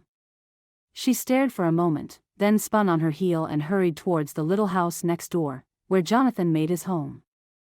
He opened the door before she even reached it, alerted by her calling. He was dressed, but halfway through shaving, she collapsed into his arms, heedless of the shaving cream that inevitably found its way into her hair. "What is it?" "Jonathan, someone's broken into the jailhouse." He gave a short laugh, almost disbelieving. "Usually works the other way around." Come on, come on." She tugged at his sleeve, and he pulled her close and put an arm around her. "Stay here," he ordered. "Don't go back there. I'll be back in a minute." She waited, just inside the door, shivering as much from nerves and excitement as she was from the cold. He was back in record time, pulling on his coat, the shaving cream wiped away. "Show me." She led him to the jailhouse. For a moment, they stood together, surveying the wreckage. Jonathan let out a long, pained sigh and put an arm around her. "And you had got so far on cleaning it up," he said mournfully. "Oh, that doesn't matter." "Of course it does. You worked your fingers to the bone. I'll do it again, don't worry." "But Jonathan, why would anyone do this? What were they looking for?" He shook his head. "Haven't the faintest idea. And I reckon I won't, not until we sort through it all and see what's missing." "Do you think they found what they were looking for, then?" She heard the hollowness in her voice. "It just doesn't seem right, Jonathan, that anyone should be able to do things like this and get away with it." He smiled, but she could tell his heart wasn't in it. He was more disturbed by the chaos than he was letting on. Being strong for her sake, she suspected. Well, she appreciated it, but if they were going to make a success of their marriage, they would have to deal with things together. "Jonathan, suppose they didn't find what they were looking for? Suppose they break into your home next?" She huddled close to him, suddenly more fearful than she had been. "What if?" The faint smile died away, and his eyes turned wintry. "What if they come looking for you, next?" he said. "Oh, I haven't got anything important." "We can't say that, Molly. We don't know what they're looking for." She shook her head. "Give me a pistol, then, Jonathan, and I'll take care of myself." He turned to look at her, warmth suddenly flooding back into his gaze. "I bet you would, at that," he said softly. She had to look away from him, feeling overwhelmed at the intensity of his regard, and the strength of the fondness in those brown eyes. "Well, I'll give you something better, Molly, if you want it." "What?" "Me." They stared at each other, and Molly said, softly, "You." Jonathan laughed. "Maybe I'm wrong, Molly Howard, but I feel that we've come to know each other well over the past week. Working together every day, you've gotten to know some of my little ways, and I'm getting a pretty good idea of yours. Maybe they'll come after us and maybe they won't, but either way it'd be safer for you to be with me than it would to be on your own. Besides," his voice fell low, "I'm ready to marry you, Molly. If you'll have me." There was nothing but honesty in his voice, in his tone, in those warm brown eyes. She felt swept away with it, a tide of emotion, and only the painful memory of her own duplicitousness, regardless of the reason for it, kept her from responding immediately. "Are you sure, Jonathan?" Her voice was weaker, more breathy, than she would have liked. He grinned at her. "Can you doubt me?" He held out a hand. Trembling, she took it. "No," she said. "I don't doubt you." The day was turning out to be quite fine, all things considered, she told herself as they made their way to the preacher's house. She'd hardly expected to be getting married when she first awoke, she'd only expected to confess her past. She had made up her mind to it, gathered her courage. But now here they were, ready to say their vows, and she couldn't quite bring herself to run the risk of ruining what seemed to be the happiest moment of her life. How was it possible that she had only known Jonathan for a week? How was it possible that so much had happened in such a brief time? She smiled up at him, as the preacher prepared to wed them. "What have I done to deserve you?" she whispered. Jonathan grinned down at her. "Probably something terrible," he said, and leaned down to press a chaste kiss to her lips. She could tell that there was more where that came from, that he was holding himself back, perhaps waiting on her to reach up for him, to twine her arms around his neck, but she didn't. She couldn't. His tone was teasing, and he didn't mean a word of it, she knew, but she still felt the weight of guilt pressing close on her, especially when the preacher called her Margaret Howard instead of Miriam Cranford. She turned her head to him swiftly, her heart skipping a beat. "Molly," she blurted out. "Please, just Molly." The elderly man of God glanced in confusion to Jonathan, who smiled and nodded at him. Very well, then, Molly, do you take this man to be your lawful wedded husband, to love, honor, and obey?" Molly took a deep breath. "I do," she whispered. It was over in the blink of an eye. They made their way back down the aisle, hand in hand. A small group of passers-by had been gathered to serve as witnesses, and Molly ducked her head, blushing and smiling, at the cheers, whistles, and calls of congratulations. Jonathan was beaming. She looked up at him, marveling over the fact that she was married to this man. It was clear that he was well loved and respected in the community of Cedar Ridge. He might not have been the sheriff for very long, but he'd already won a place in their hearts, due to his hard work and honesty. He led her to the little place next to the jailhouse. "I see Adelaide coming down the street," he told her, grinning. "Looks like she packed your stuff up for you." Molly couldn't help but laugh.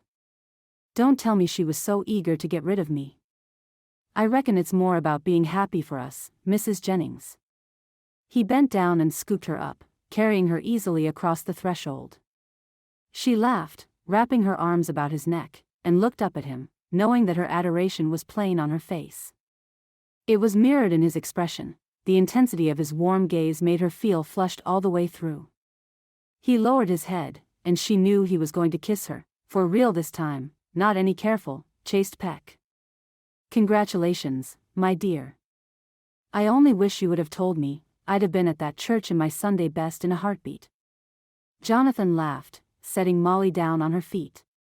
He stepped aside to let Adelaide in, taking part of her burden from her. "It was pretty sudden," he assured her. "I hardly knew it was happening, and I'm the one who suggested it." "Yes, I can see that." Molly looks quite dazed, Adelaide said, smiling. Molly couldn't argue with that. Dazed was quite a mild word for how she felt, looking at Jonathan. Dazzled was another that seemed appropriate. Oh, she just wanted to run into a room by herself and write out her feelings in her diary so she could understand them properly. Adelaide had brought a veritable feast along with her, to celebrate the newly wedded couple. As they settled down around the table, it was difficult for Molly to comprehend that the reason for all of this hubbub was the chaos she had discovered in the jailhouse that morning, just a few hours before. Or was it? She glanced over at Jonathan, who was watching her with contentment in his eyes. Perhaps not, perhaps it was merely an excuse, and he'd been waiting for the right moment to suggest that they hasten their marriage. Either way, she decided, she was perfectly happy with the outcome. The celebrations carried on into the evening, with visitor after visitor coming by to extend their well wishes. When Adelaide finally left, packing her dishes with her, Molly and Jonathan were alone for the first time, staring at each other. A smile from her new husband was all it took. Molly's cheeks burned bright red, and she clapped her hands to her face, laughing. Well, we never did get around to cleaning up the jailhouse and setting it to rights. No, we didn't, Jonathan agreed. But there's plenty of time for that unpleasantness tomorrow. Molly, he held out his hands, and she came to him, taking them in hers. They stood close, his eyes fixed on hers. There's no rush for anything, Molly. We're still newly acquainted, really, even if we are married. I've put your things in the bedroom, and Adelaide was kind enough to make up the bed fresh for you. Oh, but Jonathan, where will you sleep? Sofa in the sitting room, he said, nodding in that direction. It's perfectly comfortable. She lowered her head, blushing again. I'm sorry, Jonathan. I wish that things were different. I don't, he told her. He lifted her chin with his fingertips and brushed a kiss to her lips. You and me, we've got all the time in the world. As long as I know I can keep you safe, that's all that matters. Good night, Molly. She mustered one final smile, feeling her insides flutter at the look in his eyes. It was kind of him, to allow her as much time as she needed before they were truly husband and wife, but she didn't think she would need as much as he expected. Still, he was certainly a busy man, and the thought of the upside-down jailhouse and man she'd seen with Dobson reminded her that there were mysteries to be solved. When things were calmer, more peaceful, when she could bring herself to tell him the truth. Good night, Jonathan, she whispered back. Chapter 8. The bell above the door jangled wildly, and Molly looked up from her work. The task of cleaning up the jailhouse and setting all the strewn-about papers to rights had occupied most of the day, and there was still more yet to be done. The man in the doorway didn't seem to notice anything out of place. His eyes went directly to Jonathan, who sat at his desk with his head lowered over a bulletin that had been brought in by Ryder that very morning. Sheriff, the visitor said shortly. This was unusual enough for Molly's attention to be distracted from the piles of paper at her hand. As Jonathan had told her, hardly anyone ever used his title. She knew at once that something serious had happened. Only time would tell what it was. Jonathan was on his feet at once, reaching for his coat. His pistol was already buckled around him, snug in its holster. Adam. Is it? Patterson, said the other man, with a twist of his mouth. Jonathan sighed deeply and shook his head, pressing forward towards the door. Stay here, please, Molly. I'll be back as soon as I can. Be safe, she begged him, quietly, but he didn't look back as he followed the other man out the door. She sat for a long moment in silence, alone in the jailhouse, wondering what urgent news could not even be shared in the jailhouse, but must be delivered while the men were on their way to their destination. There was no use in fretting over it, or in pacing and wringing her hands. The best thing she could do with her time was to try to ensure that the jailhouse was back to its original state by the time he returned. She bent herself to the task, forcing her mind away from thoughts of intruders, Dobson and Jonas, and whatever might be awaiting Jonathan at the end of his ride into the unknown, forcing herself to think instead of the papers at hand. They'd been searched through. The only thing that seemed to be missing was the small cache of deeds that the former sheriff had collected, in his research, as Jonathan had called it. She was putting the last files into place when Jonathan returned. 3 hours had passed, it was nearing 5 o'clock, the pale sun was low on the horizon. He moved so slowly that she feared at first he'd been hurt. Somehow, she leapt up from her seat and came to him, helping him towards his chair. He waved her away.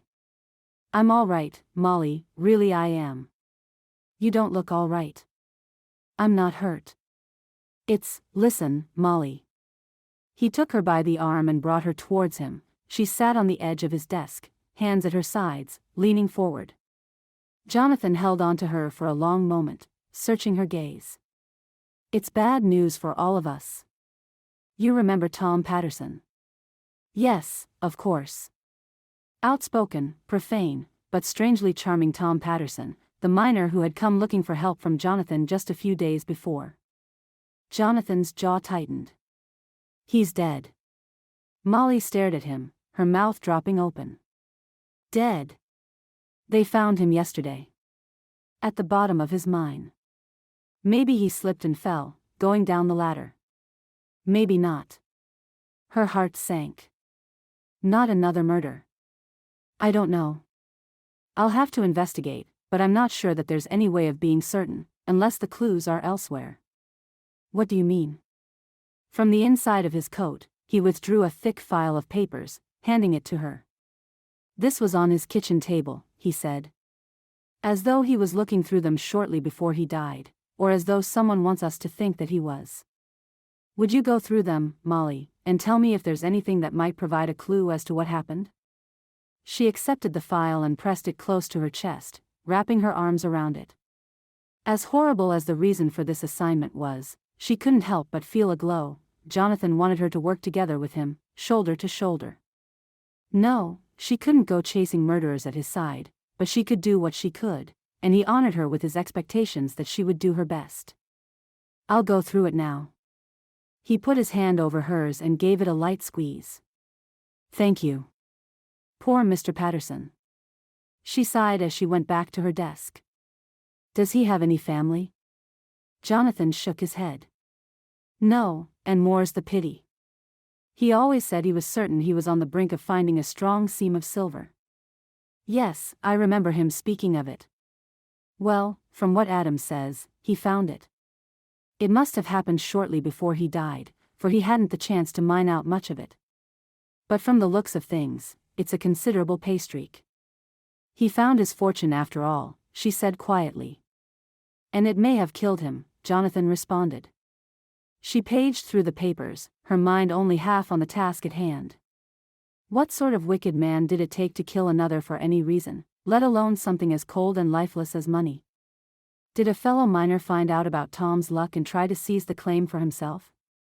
She could picture Tom being the sort to gloat and brag a little over his discovery.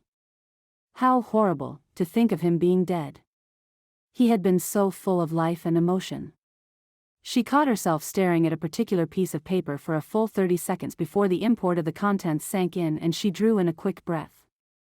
It was a deed of forfeiture, signing over the claim to the bank who had loaned on it. But it wasn't merely the fact that Tom Patterson seemed to have lost his luck as soon as he'd found it. The deed was signed by a legal witness, making it irrevocable.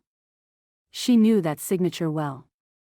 She'd seen it a dozen times a day in the 2 months she had worked for Judge Whitmore.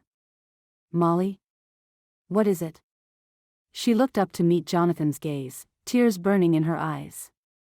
If she told him now that she recognized the judge's name, he would want to know why.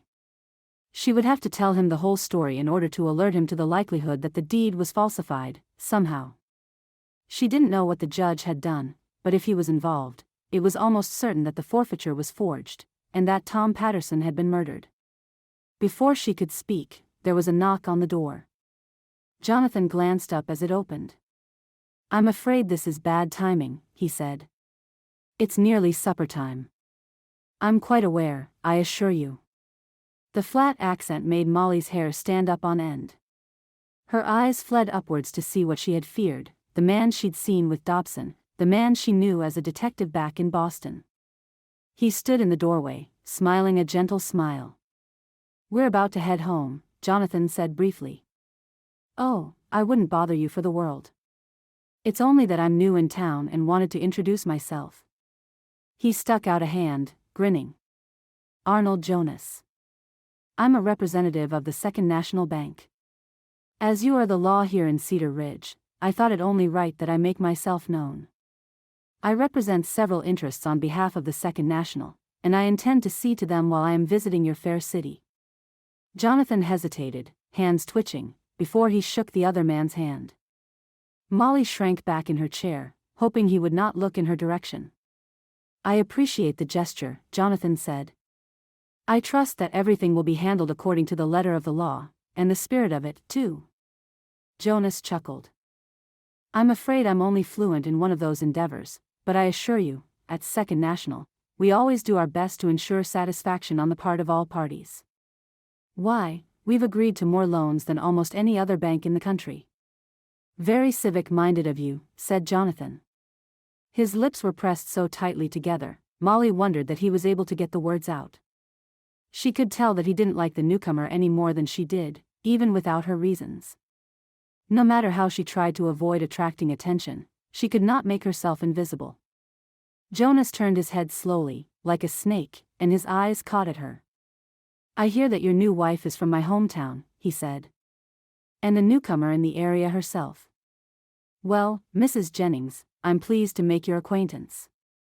How do you like Cedar Ridge?" I like it very much." "Good, good. And do you miss Boston?"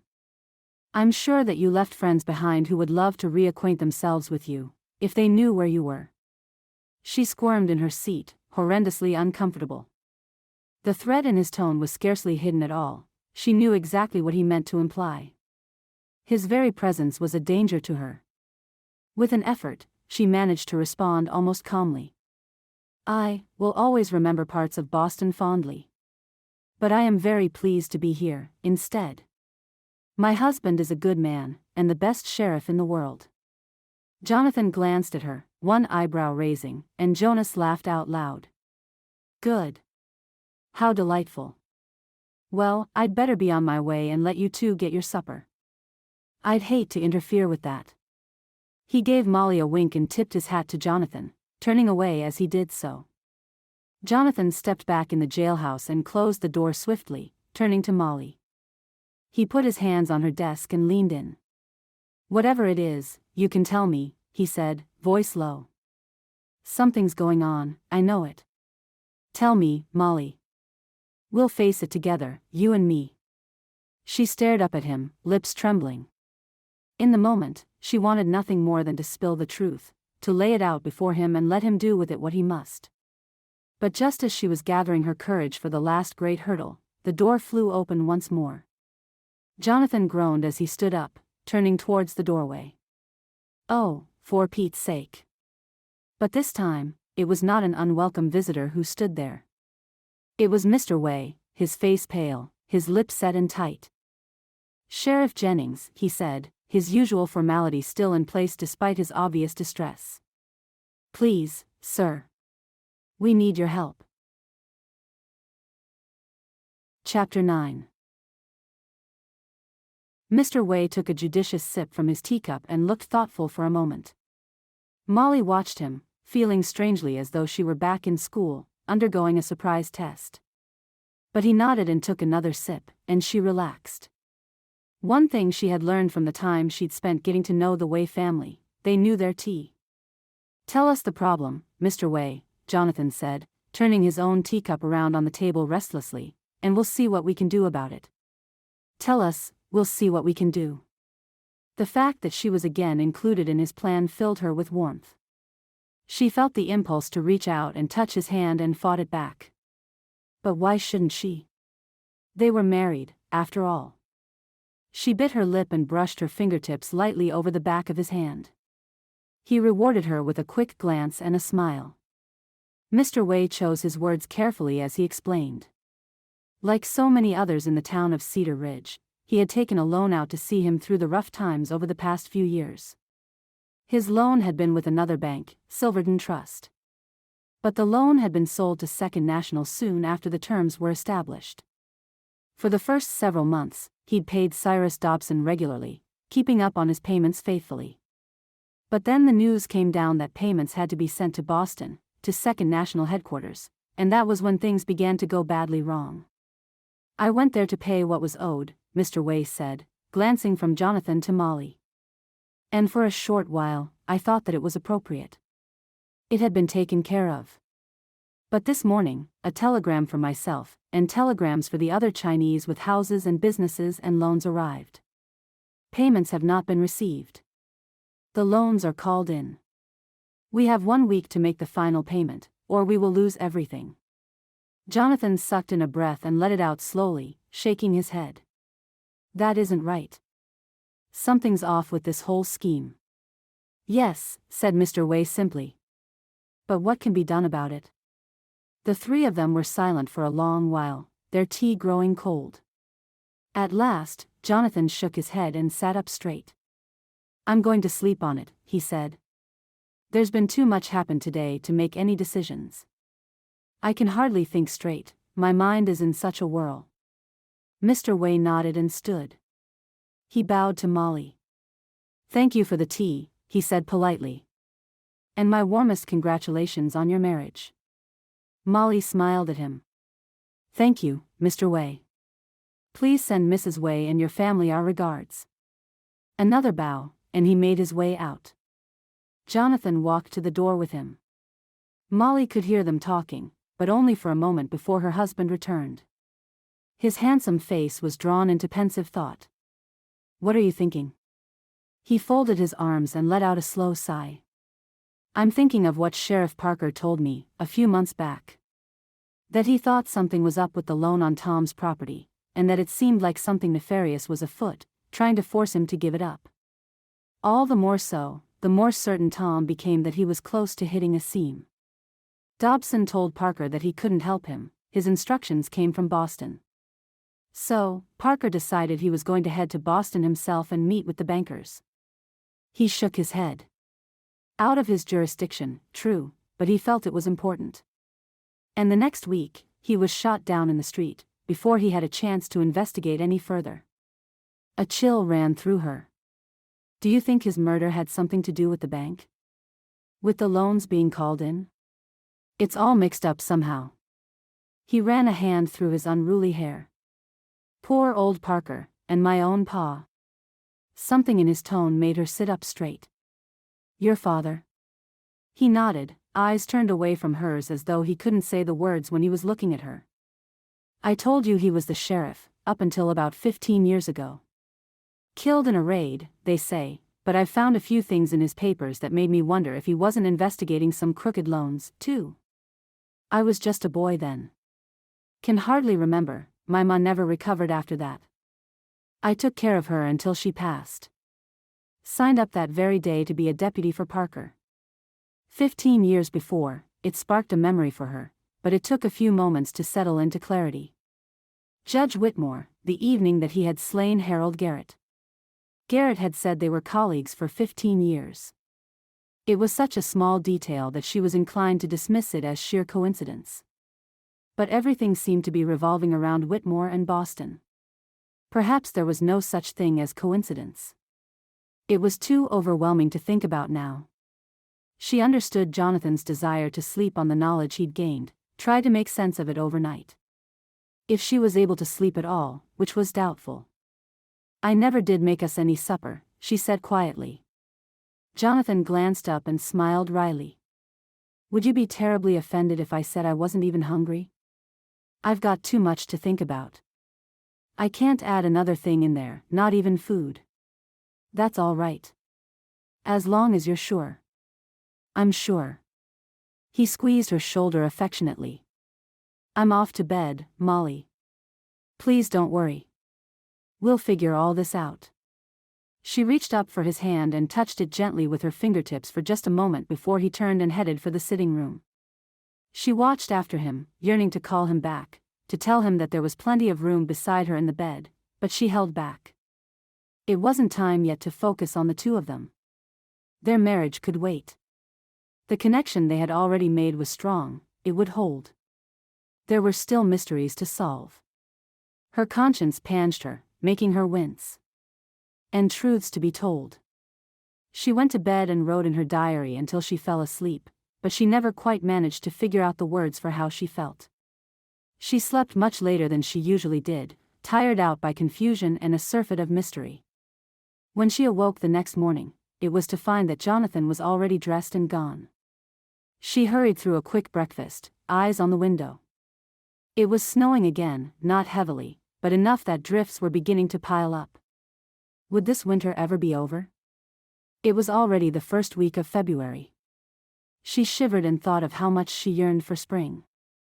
Jonathan wasn't at the jailhouse.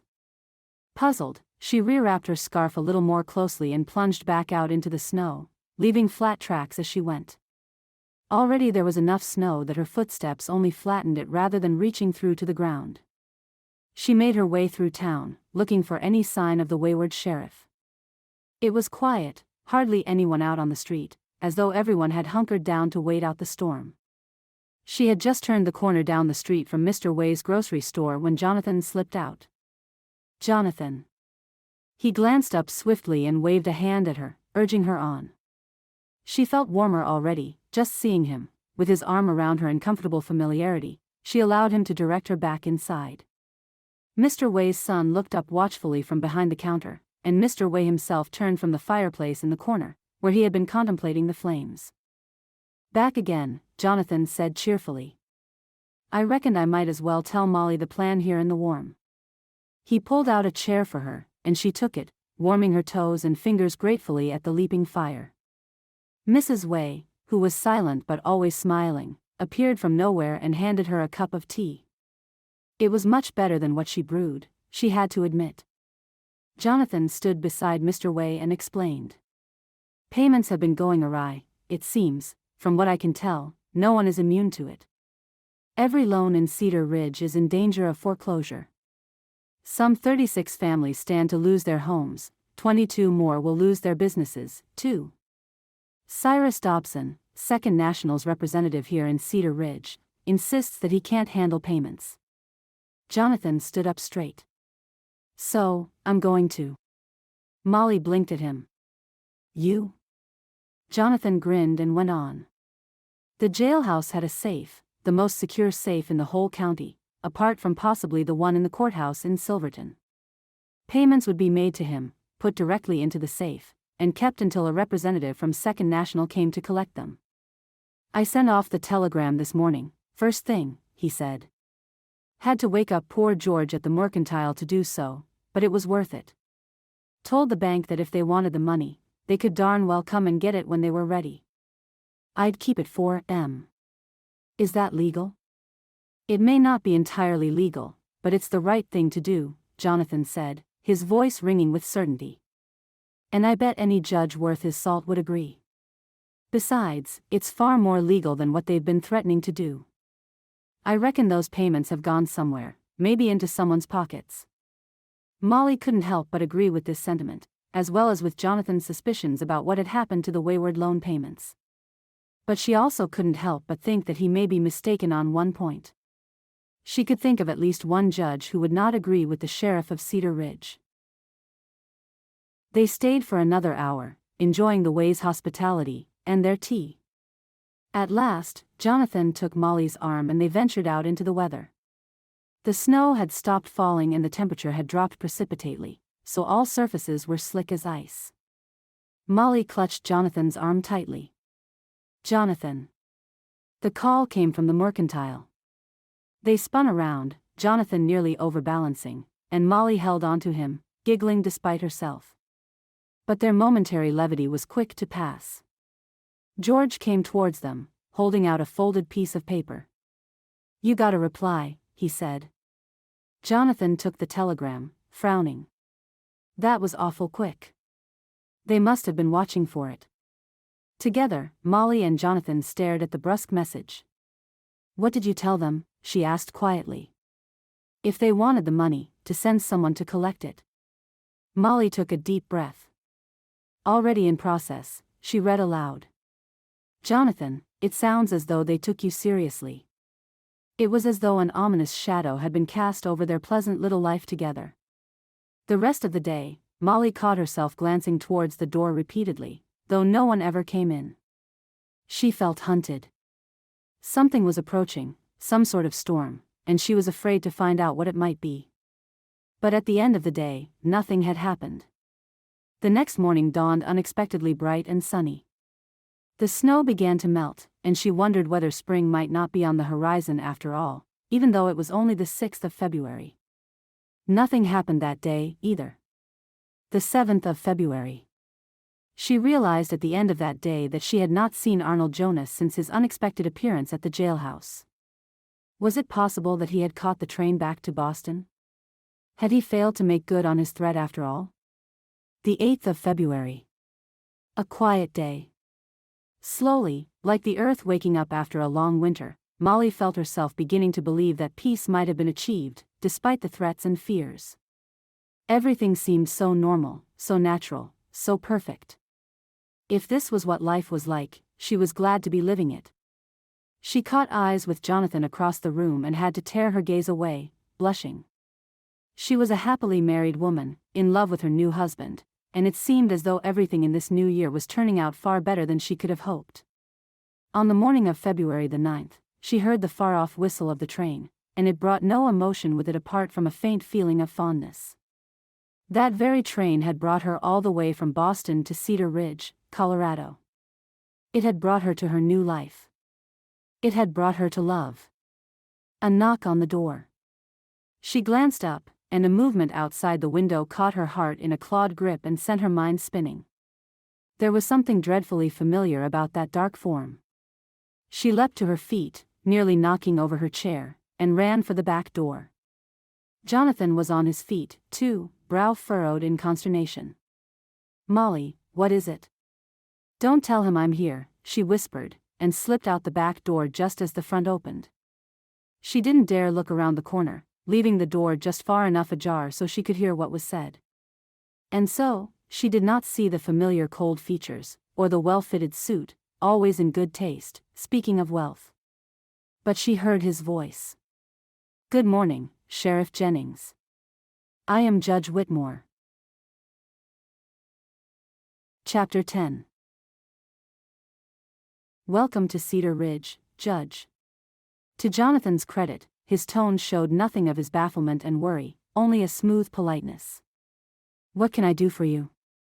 "I am here to see the law fulfilled, Sheriff." "Well," said Jonathan, "I reckon that makes two of us."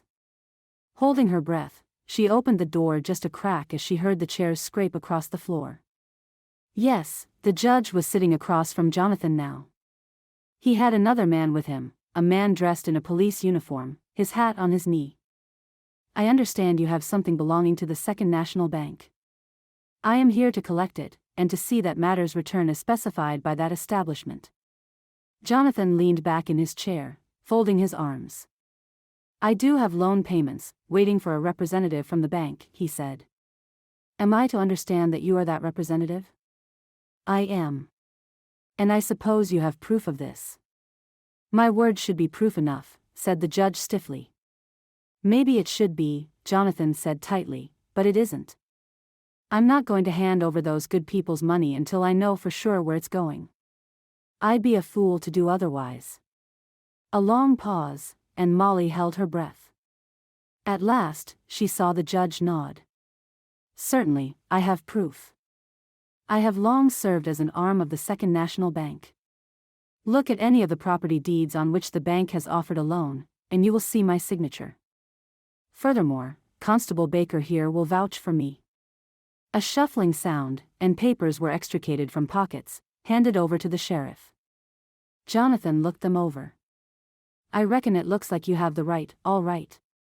Well, I'm perfectly happy to hand the money over to you, provided you sign a receipt." "A receipt?" The judge's tone was frosty, as though the very idea was offensive. "A receipt," Jonathan said firmly. "I won't have this money go missing, like the other payments did, and the bank claiming that it wasn't paid. I'll swear to it that it was, but your signature should help prove it, too. As for things resuming as the bank wants, I reckon we'll have to find a way to provide satisfaction for everyone involved. I hear your establishment strives to do just that, at least, that's what Mr. Jonas claimed." Said Judge Whitmore, no less frigid. "Mr. Jonas is not authorized to make any claims at all on behalf of the bank. As I said, Sheriff Jennings, I am here to see the law fulfilled." Jonathan stood up, making it clear that the interview was at an end. "And I, Judge Whitmore, am here to see that justice is done." She leaned back against the wall, listening to the sounds of the safe being opened, the receipt being written out. At last, the outer door closed, and she sighed with relief. He was gone, and he hadn't spotted her. It seemed like a miracle. The door to her left opened suddenly, making her jump, and Jonathan slipped an arm around her waist and lifted her bodily back into the jailhouse. "All right, Molly. What's all this about?" Molly gulped, swallowing hard past the lump in her throat. The time for pretending that everything was fine was long past. There was no escaping it now. She had to tell the truth. I've tried to tell you so many times, she began, her voice low and broken. But I could never get the words out. I was so afraid of what you would think, and whether you might not believe me, and then we were so happy together, I was afraid to shatter it. He took her hands in his and looked into her eyes, earnestly. Molly, he said. Tell me. She swallowed hard.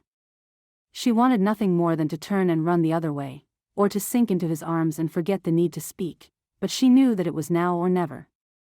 My name, she said, her voice quavering slightly, is not Margaret Howard. It's Molly Cranford, Miriam Cranford. Howard was my mother's maiden name, and Margaret was her mother. I took the names as my own when I fled Boston, fearing that I would be hunted down, knowing that I would be hunted down, if I stayed. If I remained, myself. She told him all, from the very beginning, taking the position as Judge Whitmore's secretary, the curious documents she came across while filing and organizing. The fateful day, New Year's Eve, when she witnessed the murder of Harold Garrett. Whitmore's threat, her flight, and how she had come to find the advertisement in the newspaper. I have it here, she cried suddenly, running to her desk. It's not much in the way of proof, but it's something. This is what I found in the drawer in his study. She handed the folded Silverton Standard to him, and he looked through it quickly, eyes narrowed. This is about Parker, he said. The report of his murder. Yes. I didn't realize it at the time. He took notes on it. Why should he do that? She shook her head. I don't know. I only know that it meant something to him. And now I believe he must have been involved somehow. Oh, Jonathan, he's involved in all of it. Tom Patterson's deed to his claim, that was signed by Judge Whitmore. And many of the others, too. Either they were signed by him, or they were signed by others who were his associates. I recognize so many of them. Is it possible that he was behind forging the deeds, so the bank could claim properties without going through the courts? What if he's the owner of Second National Bank himself? Jonathan stood still, shaking his head slightly back and forth. He was silent for long enough that a new fear rose in her heart, and she reached for his arm. Jonathan, you do believe me, don't you? He looked up swiftly, frowning. Of course I believe you. Molly, he drew her into his arms. I believe every word. I just need to think of what to do. The judge brought a policeman with him. She shook her head. He's certain to be crooked, if he's with Whitmore. He's a very powerful man, and wealthy, too. He must have many friends, people who are ready and willing to do anything he tells them, whether it's right or wrong. Jonathan pressed his lips together. I've known a few men like that in my lifetime, he said. I reckon you're right, Molly.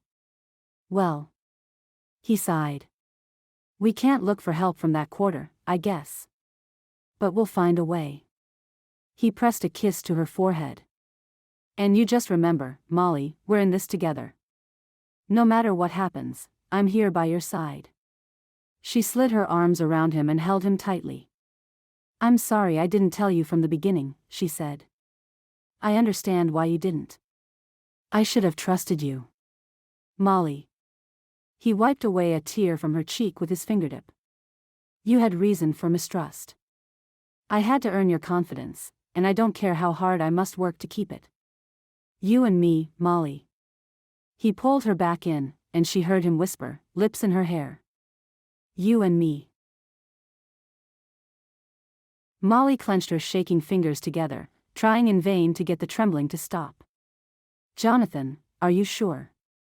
He smoothed her hair with his hand. I'm sure, he said, voice a little rough from the strain that he was feeling, too.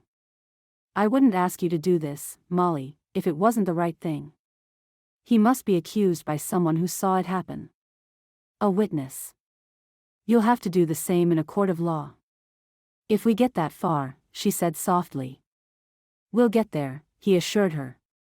Now. Are you ready? Molly took a deep breath. Her chest clenched painfully. As ready as I'll ever be, she whispered. Jonathan looked her in the eyes for a long moment and nodded. Come on, he said. I'm with you. It was a curious sensation, Molly thought, walking through the snow-covered streets of Cedar Ridge, as she had done dozens of times before, and yet feeling as though she were a prisoner walking to her doom. In her heart she knew that Jonathan was right, that the accusation had to be made. And yet, she could think of nothing more terrifying than confronting Judge Whitmore, after all this time. They reached the Cedar Ridge Inn, where he and his pet policeman were staying. Jonathan squeezed her hand and led her inside. It had just gone 2 o'clock. The winter sun was already low on the horizon. In another hour it would be twilight, and in 2 it would be dark. Molly knew the plan. Jonathan had explained it at length. Still, she felt as though she were standing on the edge of a precipice. The judge was in the sitting room, bent forward, in close conversation with Constable Baker. He sat up slowly as she came in, gimlet eyes already focused on her. An unexpected expression of gleeful delight washed over his face. It made her feel slightly sick to her stomach. "Ah, Miss Cranford. I heard a rumor that you were somewhere about." She lifted a shaking finger to point at him. "That's the one, Sheriff Jennings," she said, raising her voice as high as she could without shouting. "I saw him strike down Harold Garrett. It was in his study in Boston. It happened right before my eyes. A moment frozen in time." The judge couldn't quite believe that she'd had the audacity to speak up. It gave her a strange sense of satisfaction to see the glee wiped so suddenly from his face. Then he was on his feet.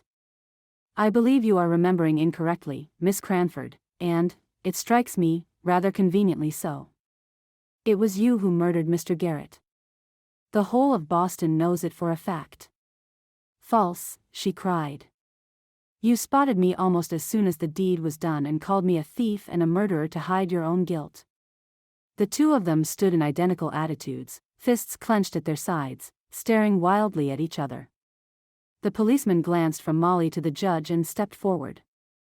"It's clear that this is a matter for the law," he said gruffly. "I'll take Miss Cranford into custody."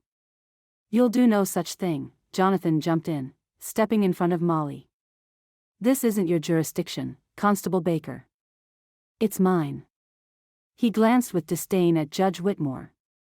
"And I'll thank you to be respectful when talking to my wife." "Ah," said the judge thoughtfully, a faint smile curving just the outer edge of his lips. "I see. She married the local sheriff, no doubt in a vain hope that he would protect her from the consequences of her actions." "The truth will protect me," Molly said, voice shaking with anger. "I can't expect it will do the same for you." Ludicrous. The momentary glee had melted away, leaving the judge as cold and emotionless as ever, but he spoke the word with a snap that hinted he was not as unbothered as he seemed. "Arrest her, Constable Baker." "You just try it," Jonathan said, voice low. "Well, we can hardly expect you to be a fair adjutant, can we? Seeing as you are married to the prisoner." "She's no prisoner." "Exactly." The judge closed his eyes briefly, as though his point had been made for him. Jonathan clenched his teeth. "There's a marshal stationed in Silverton," he said. "I'll ride out for him this very afternoon. He'll settle what should be done. You," a quick stab of his finger in the judge's direction, "stay here." "Oh, believe me, Sheriff Jennings," the judge murmured, "I have no intention of going anywhere."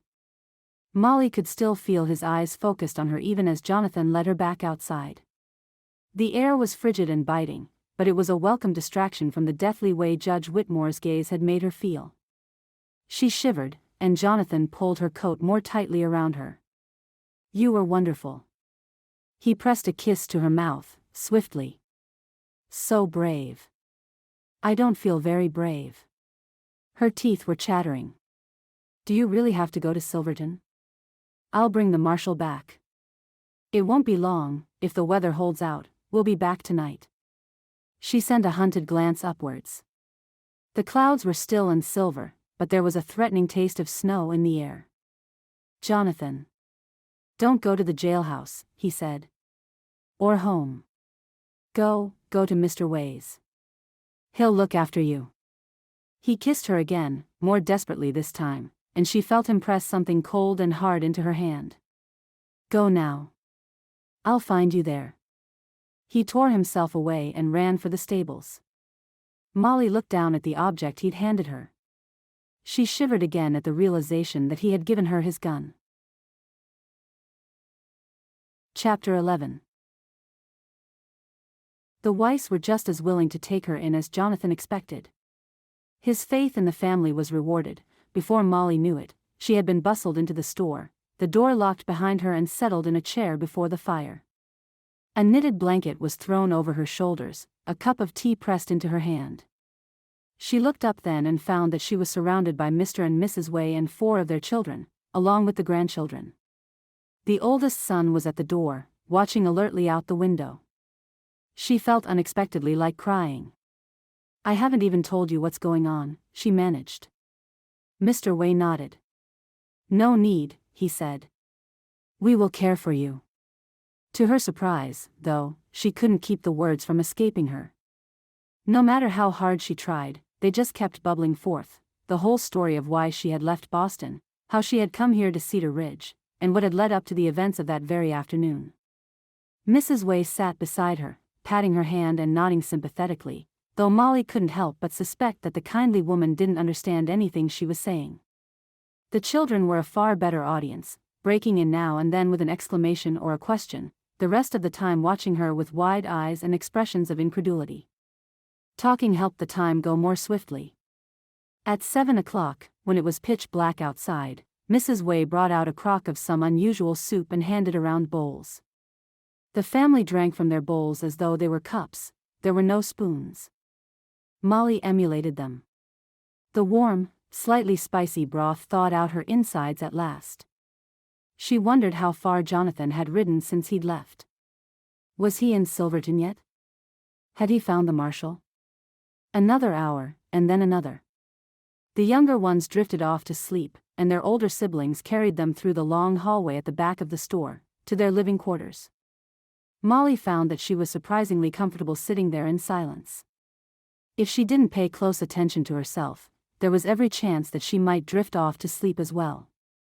The oldest son came back to report to his father. They spoke in Chinese, their voices so low that Molly wouldn't have been able to understand even if they had been speaking English. She sat up alertly and waited for Mr. Way. The old man turned to her and nodded. "It is snowing," he said. Another hour, the clock struck midnight, and still the snow fell thick and fast.